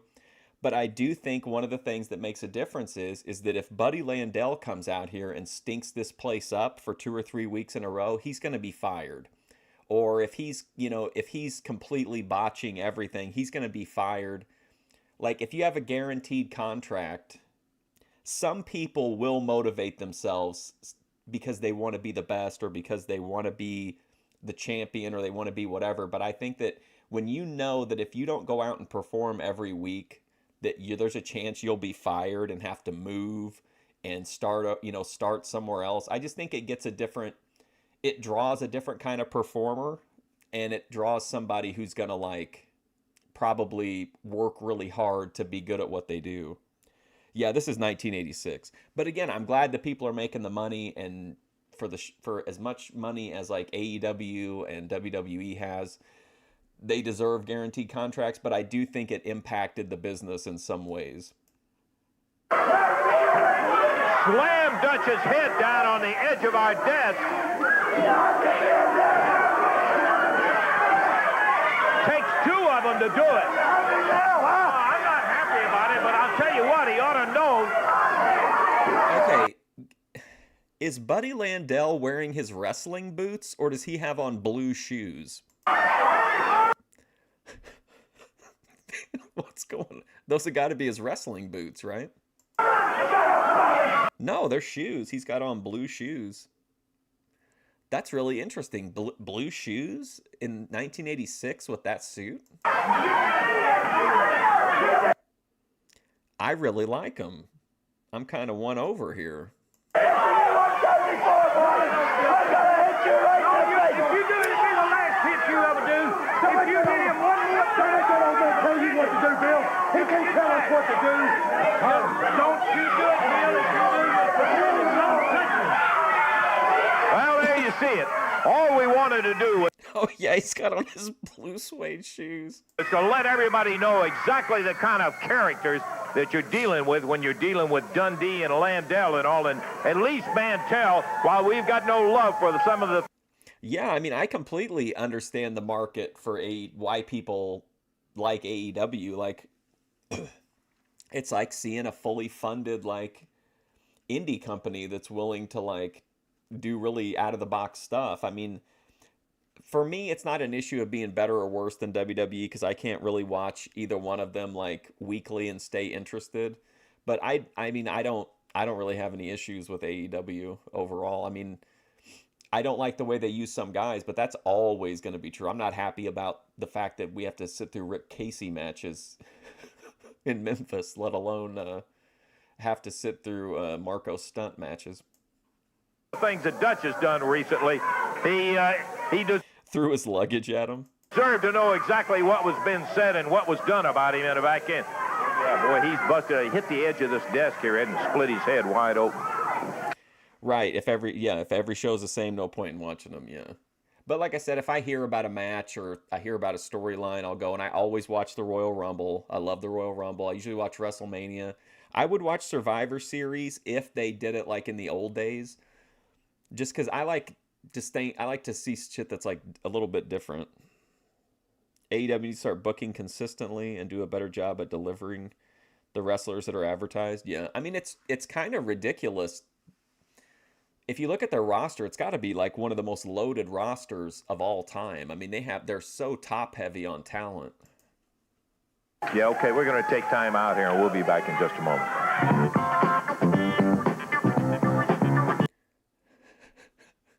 This is great. You could like watch this with your grandma. Like, and nowadays you can't even have blood on TV. Like that's, well, you can on AEW, but not on WWF or WWE, I mean. Ooh, very quick again, let me remind you, Monday, March the 10th.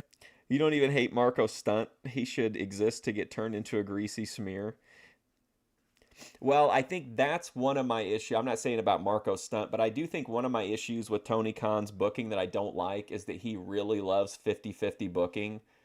I don't think, like, I don't have an issue with, like, I don't remember who he wrestled. When Keith Lee first came into AEW, he wrestled a guy, and he gave him a huge, like, I can't remember what they call it, it's where you just kind of, like, pick the guy up and just, like, throw them across the ring, and it was a really great match, but I mean, it was a complete squash. But like, Tony Khan doesn't seem to want to book those kind of matches. He wants to, like, every match is kind of like back and forth, and I don't like that. Like, I like squash matches, I like one-sided matches.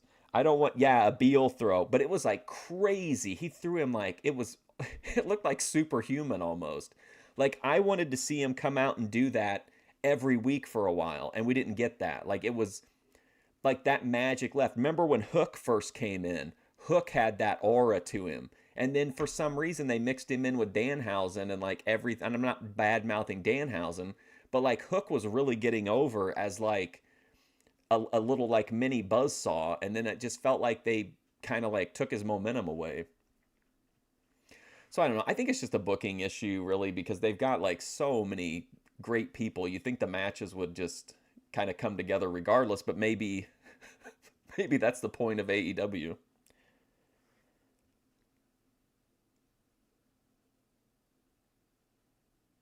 Yeah, like if that guy from Private Party was wrestling another guy that was like, you know, on his level or whatever, but like Keith Lee coming in as like a monster was great. I remember in an interview with somebody about ECW, maybe it was Todd Gordon, they were saying like, you can't have 911 just keep coming out and choke slamming people. And Todd Gordon's answer was like, why not? And if you look at what happened after they made 9/11 stop choke slamming people and tried to make him into like a wrestler, like it flatlined. Like they had something that worked. And I mean, I guess you would just have to use it less often if people got too kind of burnt out on it, but then Darby Allin will beat someone like Moxley, yeah.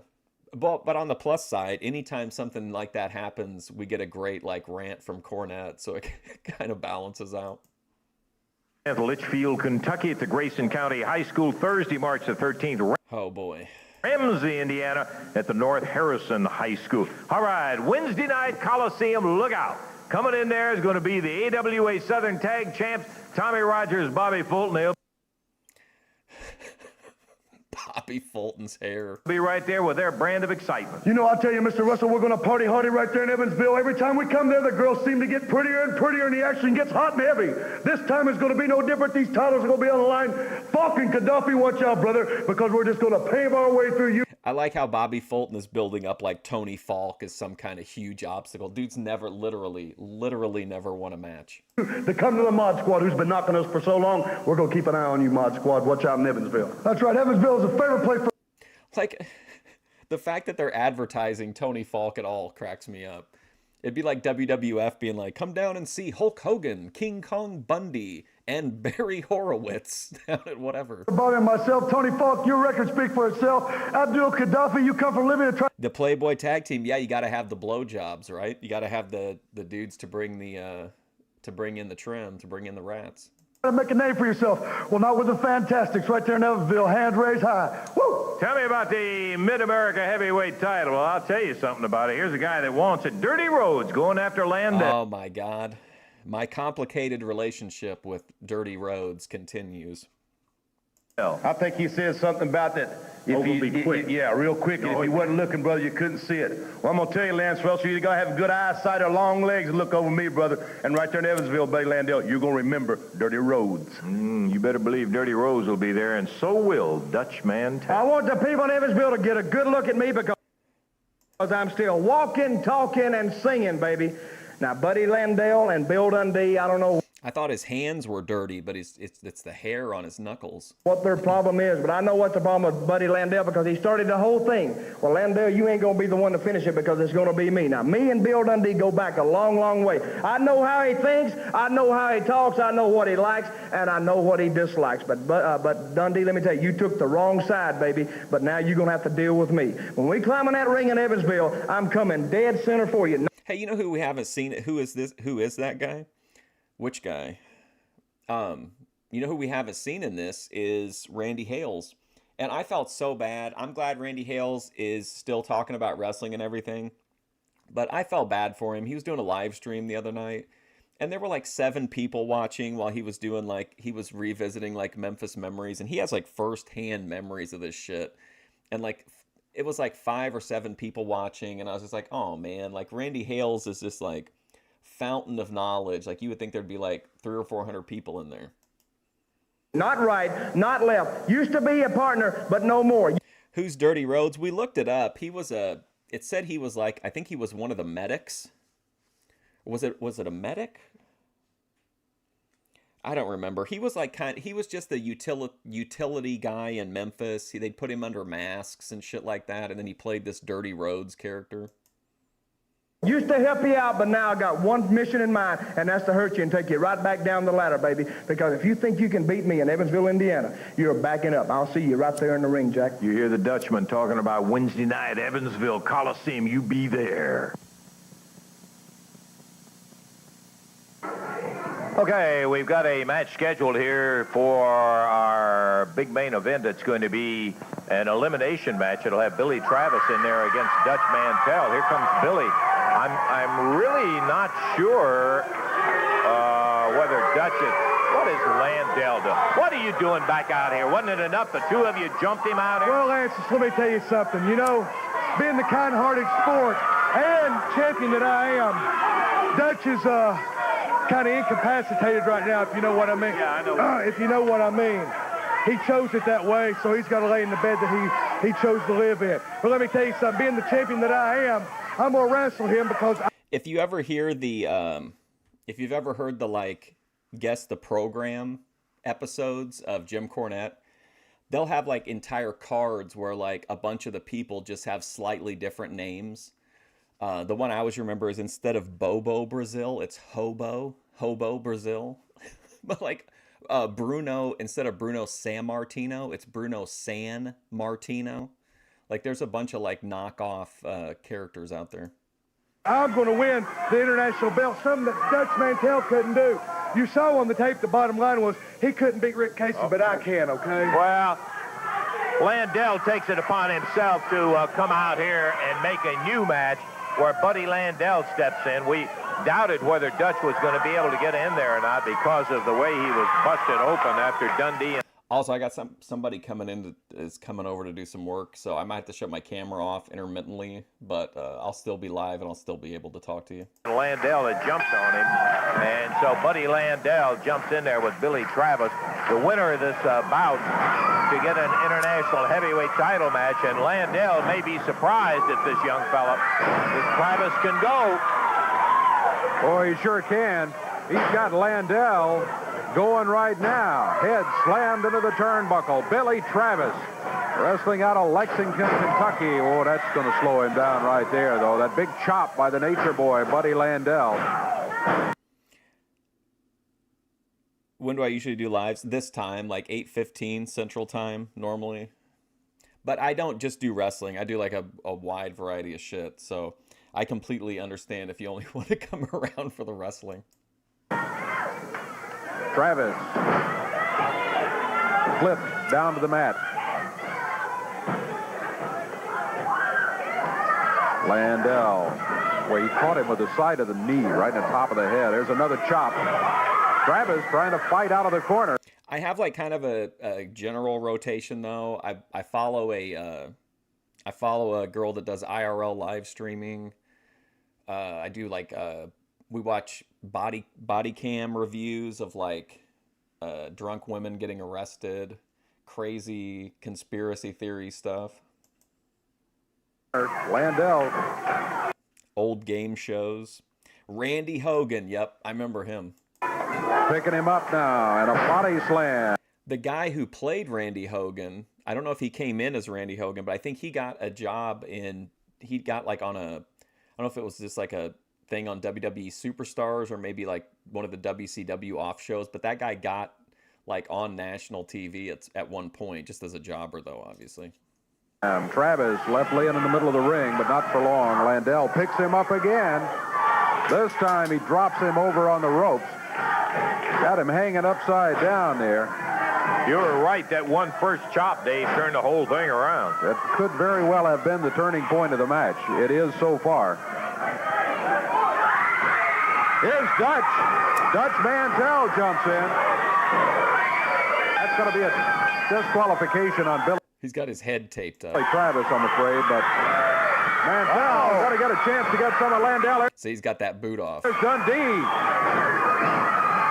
Mantel hit it after Landell. Dundee came in. Look at the Dutchman go. But he's caught between the two of them again. Travis still hanging upside down.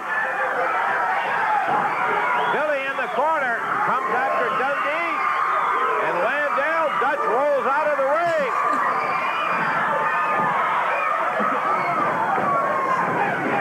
Dutch Mantel grabs a chair from ringside. And boy, he chases him out of that ring right now.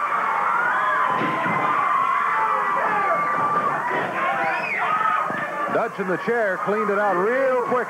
I love studio wrestling. Like, I just think there's something so magical about these like really intimate shows that take place in the same studio week after week. You get some of the same people. You've got like the commentators and the interview section off to the side. I just think it would be so amazing to be able to go every week, like down to these tapings, however often they had them. Like, I think it would be so awesome. Like the vibe and the energy would be so good. Remember when Austin had his head wrapped for an episode of Raw and Stunner Jarrett like every other segment? There, let me tell you, Travis coming to the aid of Dutch Mantel. Dutch calling him back up to the ring right now for a little thank you. Dutch was back there and got all fixed up, but his head's bleeding again. Dutch Mantel refusing to go to a medical facility. He just he had one of the interns tape him up backstage, but even then he couldn't contain his rage. He had to get back in there even with his, head bleeding everywhere. I'll tell you one thing. God, look at that hair. Good Lord. That low-life sinking Dundee and Landell. I took a lot from him, up and down the roads and back and forth. But I'm going to tell you what. I can whoop both of them by myself. I don't need nobody else but look. They can get you down. Now, Billy, I helped you. Oh, did NWA do like a studio-style thing for a while? I'd probably check that out. Baby, and you help me out. Okay, all I want you to do is be my partner. I want a match with Landell and Dundee straight up, because I can beat both of them by myself. I just want Billy here to make sure it's one-on-one. Now I want you to get Eddie Marlin out here. I want you to change. I can't do a thing, No, Dutch. you You can know do that. it. Look, when you go get Eddie... You can give me a match. No, I can't do a thing about it. You have to go It's like the exact shape of a little sleeveless T-shirt. back and get Eddie. I'd love to see it. I think you deserve it Look after at the my way they... hair. I know Look it. at my face, a big knot Bust back it up here. again. Wide open. Feel that knot right there, Billy. That's from that belt right on the back of the head, Jack. But I'm going to Better known as referee Billy Travis, probably, I think, to a lot of people. tell you, you can't change it. Would you go Well, get I know Eddie? a guy that yeah, can. yeah, I'm Eddie gonna be back Marlin. with Eddie Marlin. Go get him. We're going to take time out. We'll be back in just a moment.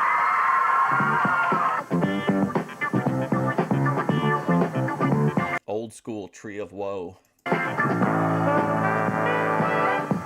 All we were trying to do with Dutch was trying to let him know exactly what was going on. All right, the person's here, so I'll have to shut my camera off from time to time. In there, because Landell was doing a lot of this behind the back routine. Exactly. Yeah, he was seeing things, and then 30 seconds later, he had a whole different story when Dutch showed up. When he was face-to-face with the man. Then he got a little braver when he saw that Dundee was kind of siding with him, and it was 2-on-1. And he hadn't seen the last of Dirty Dutch yet. I think you're right. Today, the Fantastics won their match over Jerry Garman and Benny Traylor, and then it was Buddy Landell by disqualification defeating Billy Travis due to outside interference. Oops, false alarm. They're not here yet. It's your favorite name, the Tree of Woe.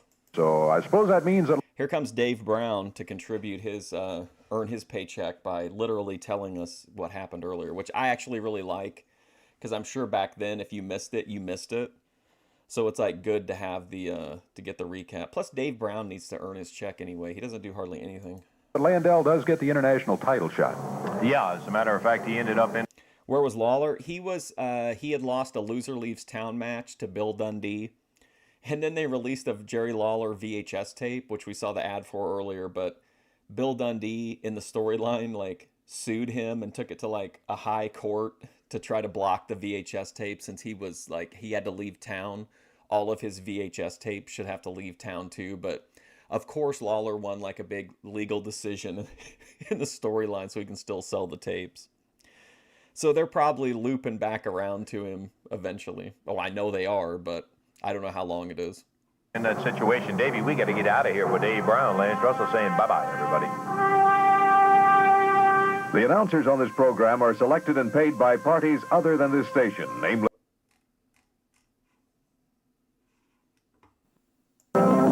All right, so, whoops. So this is March 8th, 1986. And the title of it says that Dutch Mantel plays the guitar, so that should be fun.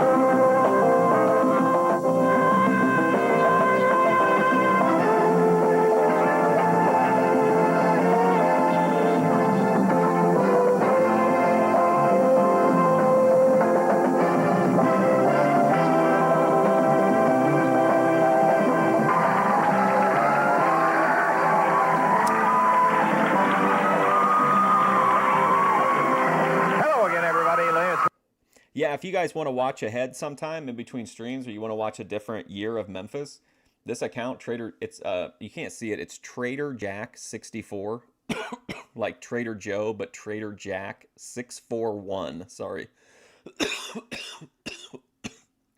like amazing resource for Memphis wrestling stuff. Crossing with Dave Brown, we're right along ringside. Whoa, what a group we got today, huh, Dave? Boy, I'll tell you, that's in keeping with the kind of program that we got lined up for today's Championship Wrestling. Going to have the big guy out of Austin, Texas in here to begin with. Dirty Rhodes Saturday mornings in Memphis must have been epic as a kid in the 80s. Oh, I'm sure. will be here in the opening match. Following that, the Dutchman from... Okay, I'm assuming that's them, so I'll have to shut my camera off, but I'll still be here. Oil Trough, Texas. We will have Dundee and Landell. They'll be together as a tag team today. The Fantastics will be here, too. Tommy Rogers and Bobby Fulton. And a little bit later on, we are going to have in an expiration of time match, J.D. Costello and the Mod Squad. First time that we've had them here, we've seen the advanced billing on them and heard what Costello had to say about him. We'll see Spike and Basher and J.D. Costello a little bit. Also, we got an interesting interview with Dutch Mantel. I think that'll reveal, if you can get close to this kind of a guy, a little bit about Dutch's personality in there. All of that and a bunch more. We better get going. Back with the opening bout with Dirty Rhodes in just a moment.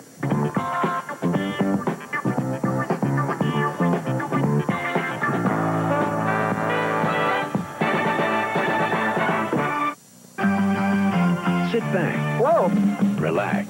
Talking to you, Daddy. I'm talking to you. Turn up the music. No more MTV, no more Twisted Sister. And leave the driving to us.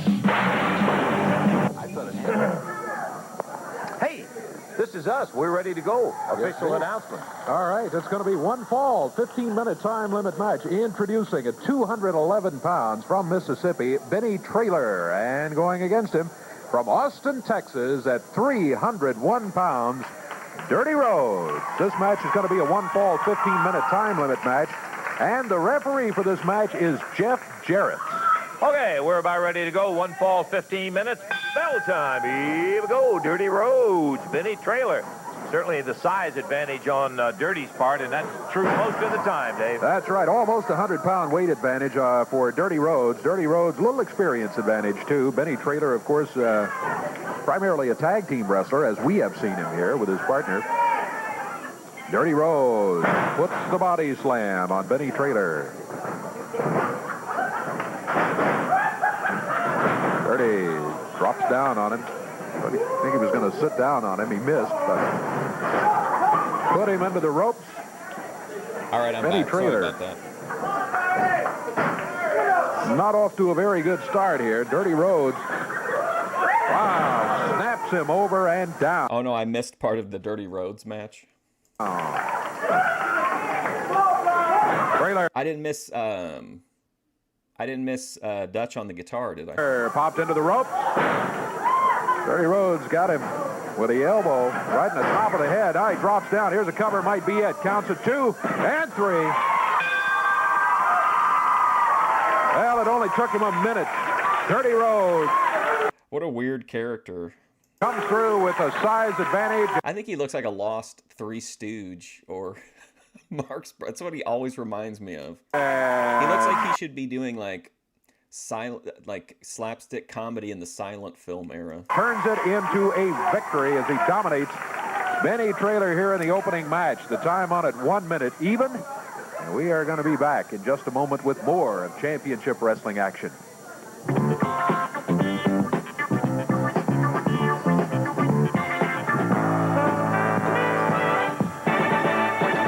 So he wrestled one of the guys from the tag team last week, Garmin and Benny something. Okay, we're going to be back into the action here. Oh my God, Buddy Rose. Oh man, Buddy Rose was great. Remember the blow-off diet? Speaking of which, I'm sure we'll be doing Memphis forever, but if we ever want to take a break, we can watch some Portland. I'd love to see some Buddy Rose. Getting high and watching wrestling is a good combo? Absolutely. In just a moment, I got to take time to tell you this and tell it to you just like it is. This coming up may He's going to tell it like it is. be one of the most important championship wrestling programs we have ever been involved with, and you know that is a lot of them. Now, I'm not going to tell you anything about it. I am going to tell you I'm not going to tell you anything about it. about some of the action coming into the Coliseum Wednesday night in Evansville.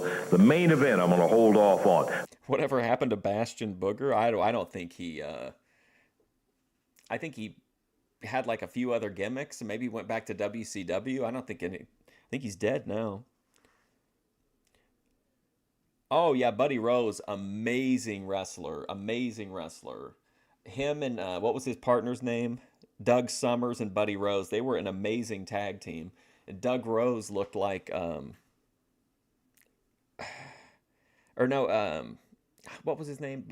Doug Summers looked like kind of like Buddy Landell, but they feuded with Shawn Michaels and Marty Jannetty in the early on in their career, and that was I've seen individual matches from that, and it was really good. But let me tell you, the card without the main event is a sensational card. Coming back to Evansville will be Joe LeDuc. The old crazy French-Canadian will be there. And, brother, look out, Coliseum. In addition to that, an AWA Southern Tag Team. You like Memphis and World Class the best? I think my favorite is Mid-South, but every time I try to watch Mid-South on here, WWE shuts the stream down. Like, they'll claim this, but they won't strike it, and they'll let me keep it up. But they copyright claim anything pretty much wrestling that I do, but on the Mid-South, they'll specifically take the stream down completely. Team title, and it's got my interest up. The Fantastics, Bobby and Tommy, will be going against the impressive oh my lord team of the Mod Squad. This looks like it looks like an alternate world version of the Steiners. I say that, J.D. Costello, because obviously the promoters recognize it. They've given you a title shot right off the bat. That's right, Lance. You know, you're a man of class. I admire you. You wear the most expensive clothes that money can buy. And what do you know? So do I. You know, talk is cheap. I've been talking for the past 5 weeks about Tommy Rogers and Bobby Colton. From you. But now it's... I'd like to. Are you watching it on? Are you watching it here on YouTube or somewhere else? Or did they add more to like the? I was thinking on Peacock they only really had like a very narrow window of shows. WWE needs to do another Bob Backlund type of gimmick where he loses his mind doing the chicken wing. Absolutely, I'm totally down with that. It's time to stop talking. It's time for action in the squared circle. He could put the chicken wing on somebody, and then like they can give up, but he won't let it go until they name every president. The Fantastics against the Mod Squad, and what you're seeing right here is the next Southern Tag Team Champions. Well, that... I'd like to watch more World Class because there's guys that I like that I haven't been able to see a lot of, like Bruiser Brody, Stan Hansen. Gino and Chris Adams did a great, yeah, for sure. Of course, it's why the match is going to be held in the Coliseum Wednesday night in Evans. I'd say 90% of the world-class stuff I've seen is either the Freebirds against the Von Erichs or the Von Erichs feuding with Gino. Bill, you've talked a lot about them. How about introducing these gentlemen from the Badlands of New Orleans? They were fired by the New Orleans Police Department. I make no bones about it. That's why they're here today. Meet Spike. You can't drop kick him. Look at that. Here's Basher. Same with him. These are men. These are men going up against two pretty boys, and we're going to come out on top. Well, that's got to be your opinion, but those two pretty boys have done pretty well. J.D. Costello and the Mod Squad, you'll be seeing them in Evansville Wednesday night right there at the Coliseum. In addition to that, stay tuned. You have got to see what comes up. Okay, we mentioned a little bit earlier, right at the beginning of the show. Of course, they didn't hear that. Let's see if Dave Brown's sober this episode. They wouldn't have heard us mention it at all. Boy, have we got a great show on. We do. You know, and actually, while a lot of times all this bragging... They do. They should have been that one, had the gimmick of that one NXT tag team. Was that their gimmick, or did they just have the mustaches, or were they trying to, like, play the old style strongmen like the Vaudevillains or whatever? Goes by the board when you see the action in there. I'm really interested in seeing the Mod Squad. They will be here for the first appearance. And Stan Hansen versus Dominic Mysterio in a bull rope match. Yeah, hell yeah. I've heard a lot of things about him, so we'll be seeing J.D. Costello and the Mod Squad a little bit later. Dude, we're probably like, what, 10 years away from being able to do that, if that, like maybe even sooner, of just being able to type in an AI engine, show me Stan Hansen versus Dominic Mysterio at the ECW arena in a bull rope match, and it'll just make it. Like, that's got to be in the cards, I would think. You're on Dutch Mantel, complex kind of a guy in one I could finally get my dream match of Hulk Hogan against the Necro Butcher. way. In another way, he's a very simple kind of a guy. He's very direct, very straight ahead. He doesn't like you. He lets you know that. He seldom is bubbly about anybody in particular. Interesting conversation he had with Eddie Marlin, and we've got it on. I like him just because he gets heat. I mean, that's pretty rare these days. Somebody that like actually like embraces being a villain and like loves to like perform to that. What's up, Baw? 316 on tape. Whoops. Let's take a listen to it. Dutch, I just wanted to get with you this morning and talk to you. Here we are in Dutch Mantel's home. This was why don't they do stuff like this anymore? Oh, I guess AEW did that one, but it was where the cowboy, like burnt down the guy's house. I've had phone calls after phone calls, thousands of letters. They want to know what Dutch's couch looks like something that Bill Dundee would wear. It happened to Dutch Mantel and Bill Dundee. Of course, I've seen, and most of the fans have seen the fight that y'all had on TV. But y'all was such close buddies. Every time Bill Dundee would go to the ring, you would stand at the dressing room door. The minute he got in trouble, you hit the ring. Dundee watched your back. Everywhere you seen one, you seen the other. And something had to happen to bring that fight on.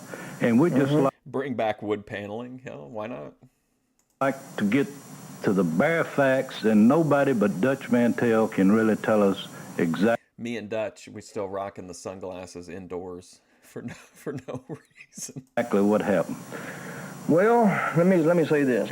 You want to hear the story? I sure do. It's a deep-rooted story, and it goes back years and years and years. Let me take Well, this. here, just take this and... I want you to listen, Eddie, and I hope the fans can understand. I was here for a long, long time, and so was Bill Dundee. And I knew him here. And then, as you have to do in a wrestling profession, you have to move around. So Bill Dundee, he went to Louisiana, and I went to Florida. And when I was in Florida, you know, then I had an opportunity to go down to Louisiana, and that's where Bill was. So when Like, this probably isn't his house. I don't know, but I believe that it is. Like, I believe that this is a place where, like, this seems like the kind of place where Dutch Mantel would live, which makes the interview seem more authentic. I went down there. It's only a natural occurrence that since I'd known him here, you know, we were big buddies there. He was glad to see me. I was glad to see him. And we began to sort of team up together and ride, make wrestling matches in different parts of the country together and fly and everything. And where you saw Bill, you saw me, because we were friends. And we'd ride up and down the road, and I'd take my guitar, and I'd play it, and boy, me and Bill, we would sing and all this stuff. We had, to me, I thought we had a good thing going. And I would sit over there and chew my tobacco and tell jokes and just, you know, basically just have a good time. And we'd listen to country music on the way up there and on the way back and wherever, you know. Yeah, this is like the original story time with Dutch Mantel. We'd get to hit to the airports, we'd go to the bar and get around and stuff, so the time the flight would leave. So finally, Bill, his contract was up. Poor Dutch, man. He's so old now. Like, he looks, especially after the last, like, 6 months or so, he's had these health things. Like, he just looks so old. Like, it's watching this old stuff, seeing him, like, in his prime. It's good to see him like this. Up down there. And he said, I want to go back home. So his contract was up, so Bill left, and after about a month, you know, I sort of like wanted to go back too. So it took me another couple of weeks. Bill got back here before I did. And took me. To me, Dutch is like the epitome of an old school wrestler. Like, he's a guy who was in a very, from the outside, very glamorous profession, right? With like the rats and the drugs and the TV exposure and the fame. Even if it's regional, it's still fame. But like, he was in this kind of magical world, but he was in it as like a very real person. And like, he was working it like literally as a job. Like, he was he was making enough money to live and to support himself and his family, but that was like pretty much it. Like, he never really made money. And like, today it's almost weird to think of someone who would make it to that level who wouldn't be getting rich as opposed to just working wrestling as a job. Does that make sense, or is that like a too high of a thought? Dutch was doing podcasts before podcast was invented, yeah. Me a little longer because I had 3 or 4 weeks of obligations and commitments that I was obligated to that I had to make. So I did that, and I came back in here, and everything was just like it was when we was in Louisiana. You know, we would still make trips together and still play country music and still have a good time, you know. And it is true that when Bill got in trouble, I helped him out. Because when I'm friends with somebody, you know, I'll stay true to him. And then this blonde-headed guy named Buddy Landell showed up. Now, let me tell you one thing, Eddie. I don't know if you know this or not. Let me tell you people about Bill Dundee. Bill Dundee is like a chameleon. Is that the word? Yeah. You know, it's a little lizard-looking thing. When it gets on a green thing, it turns green. Or if it gets on something black, it'll turn black. It just blends in. Now, Bill Dundee has a characteristic about him that when he gets around somebody, he sort of tries to adopt their characteristics and their personality. Like, it's weird to me that Dutch hasn't been in the business for just decades and decades, and he's worked at high-level companies, and he's, like, a known person, and yet, like, he didn't have enough money to, like, he couldn't even afford, like, the medical treatment, like, that saved his life. Like, that's crazy to me. Like, that just doesn't make any sense that somebody can have that long of a career and be that important of a person in their field, and they can't even afford like basic health care and like when they're elderly. Like, that's pretty depressing. When he was a me, he liked Sorry for the downer. country music. And he chewed more tobacco. He was always bumming me for tobacco. I'd get in the car, and Bill would say, Dutch, did you bring the tobacco? And I said, yeah, Bill, I brought the tobacco, but it wasn't no big thing. he's questioning the character because they wanted too much of his tobacco. He was a friend of mine. You know, I accepted him for what he was. And Buddy Landell got here, and all of a sudden I noticed this big change in Dundee. And all of a sudden he was assuming the characteristics of a nature boy, Buddy Landell. See, when me and Bill were together before Landell, we would go to places that had low ceilings, right, smoky, and we'd drink Jack Daniels, right? But when Landell got here, he wanted to go places with paid with hot dogs and a Coke, exactly. Like, there are real big names coming through Memphis, even that we're seeing. Like, the Fantastics were big pretty much everywhere. Like, they went to most of the territories anyway. But, like, all these matches are happening in front of these, like, super small crowds. But at the time, it was like, you know, they were like, it was a profitable business. But, like, I can't imagine very many people on these cards are making enough to, like, fully support themselves and put money back, and the nonstop injuries and shit. High ceilings and chandeliers where they drink wine and talk about the Zodiac and play backgammon in the back. He'd talk about the Zodiac and play backgammon. They've also paid with the good Coke. See, I just don't fit in a place like that. And I went to a lot of wrestling shows in like the early and mid 2000s. And I remember all the time people getting paid, and like people like indie wrestlers would tell me that like they didn't get any even like gas money, and they drove like 3 hours, but they got like they could have a free item from the concession stand.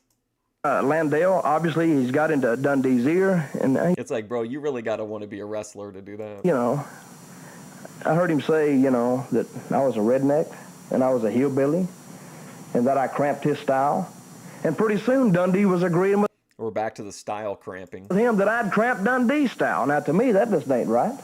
I didn't cramp his style before.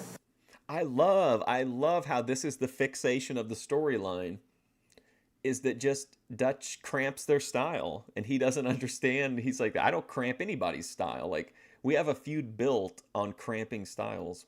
We pulled up to a restaurant one day, and he was going in, and Landell turned back to me, and he said, Dutch, won't you... Which sounds ridiculous, but is very believable. Isn't that how, like, real life, like, interpersonal feuds can start sometimes? Just over, like, tiny little things that just spiral. You stay in the car because you look like a bum. Well... They told him to stay in the car because he looked like a bum. This is one of the best interviews I think I've ever seen. To me, I didn't look like a bum in Louisiana. I looked the same. I looked now. You know, I like to wear jeans. Landell, he likes to wear $500 suits, which is fine with me. I don't care. Next thing I know, Dundee showing up in a tuxedo, and he's walking around. But let me tell you one thing. See, what happened is I didn't stop liking them. They stopped liking me, which is fine with... Wow, this is a really well told, really well done interview. This is really good. Me. Because I'm my own man. Lance Russell said it before, that I'm a loner. Yeah, I am a loner. I like to do things my way. And if somebody else wants to do things their way, hey, that's fine. But don't knock me for the way I want to do things. You understand what I'm talking about? It's not hard to understand. It's not hard. This is all of this fits in perfectly with a Zeb Coulter character, right? I think. I mean, this is it seems like in like a similar vein. It's not hard to understand at all. But let me tell you one thing, people, about Dundee and Landell. I can whoop Bill Dundee, and I can whoop Buddy Landell. Together or head up, because I ain't backing down from nobody, and I ain't backing down from them. So if you want to know the reason, what happened, that's the reason. They stopped liking me. I didn't stop liking them. When they call me a redneck and hillbilly, hey, that's fine. But when you say something, Eddie, you got to be able to back it up. You got to have enough weight in that rear end to back up what you say.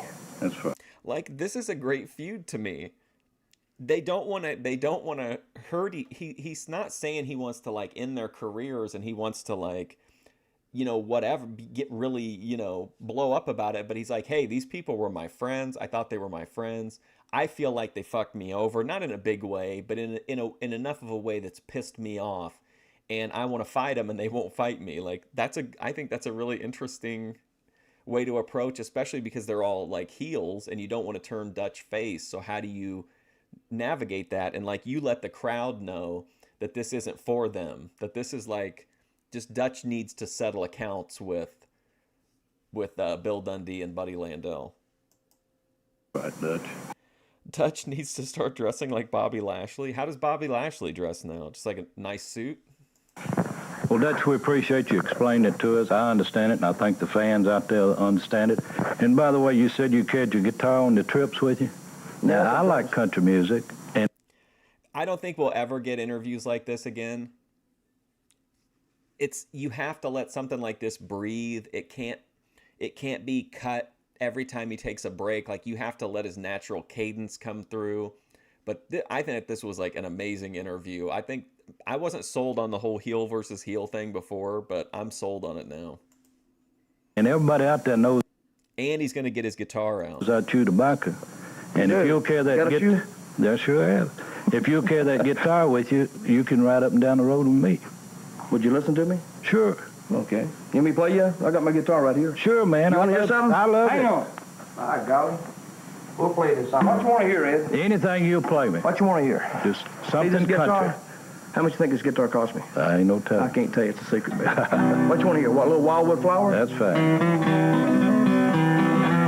Look at Dutch's this is a great clip. I honestly think like James should play this on the podcast and have Dutch react to it if he hasn't. This is my favorite Dutch Mantel segment of all, hands down, of all time. And look how like he's coming out of kayfabe a little bit because he's genuinely excited to play his guitar on the show. How's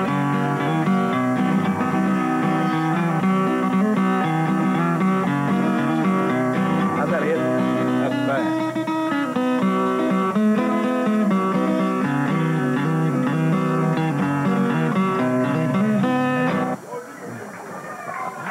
Keno. Oh, yeah. I thought you'd be interested in that. And here he comes right now, Oil Trough, Texas. #1 citizen. Who doesn't love wearing a long sleeve shirt and a Speedo? The Dutchman. Okay, Davey. One fall, 15-minute time limit match from Mississippi at 212 pounds, introducing Jerry Garman. And from Oil Trough, Texas at 229 pounds, there he is, the Dutchman, Dutch Mantel. One fall, 15-minute time limit match. Referee is Jerry Calhoun. Okay, bell time, and here we go. Jerry Garman, good little athlete out of Mississippi, going against the very experienced and rugged Dutchman, who immediately takes him over, pops that arm bar on him, and Dutch doesn't handle you with kid gloves very much, Dave. He grabs a hold of you. He grabs a hold of you.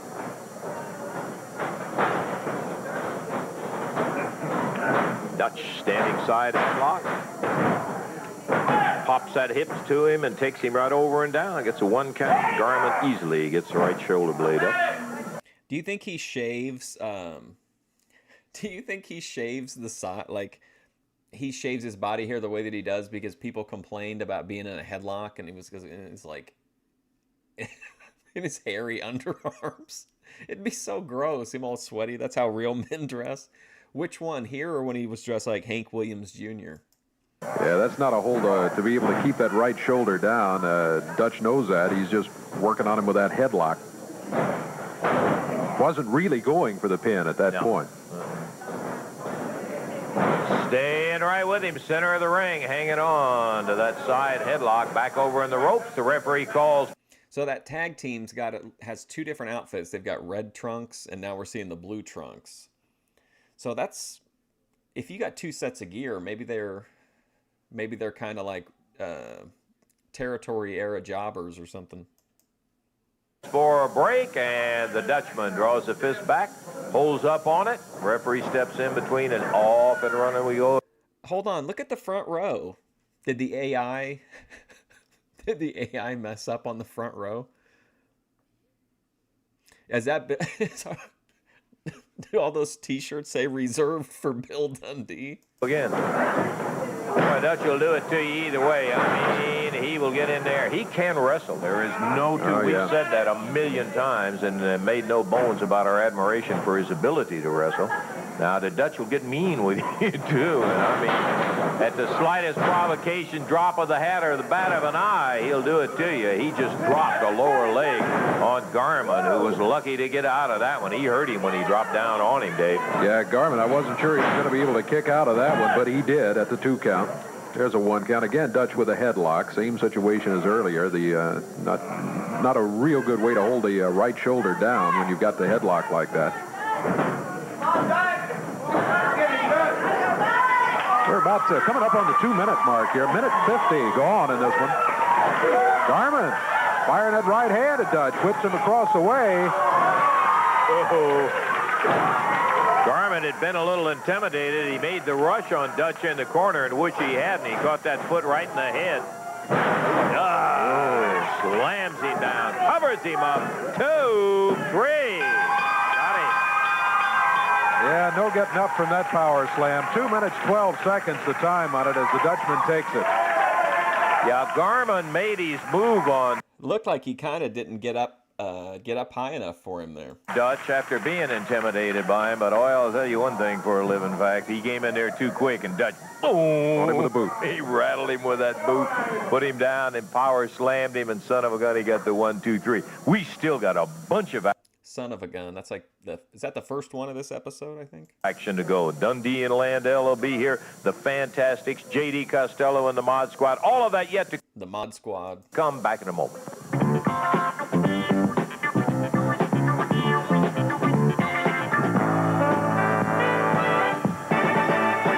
Friend, you have got to stay tuned for the entire program. Looking back in retrospect, I tell you, this has got to be one of the wildest shows that we have ever been involved with.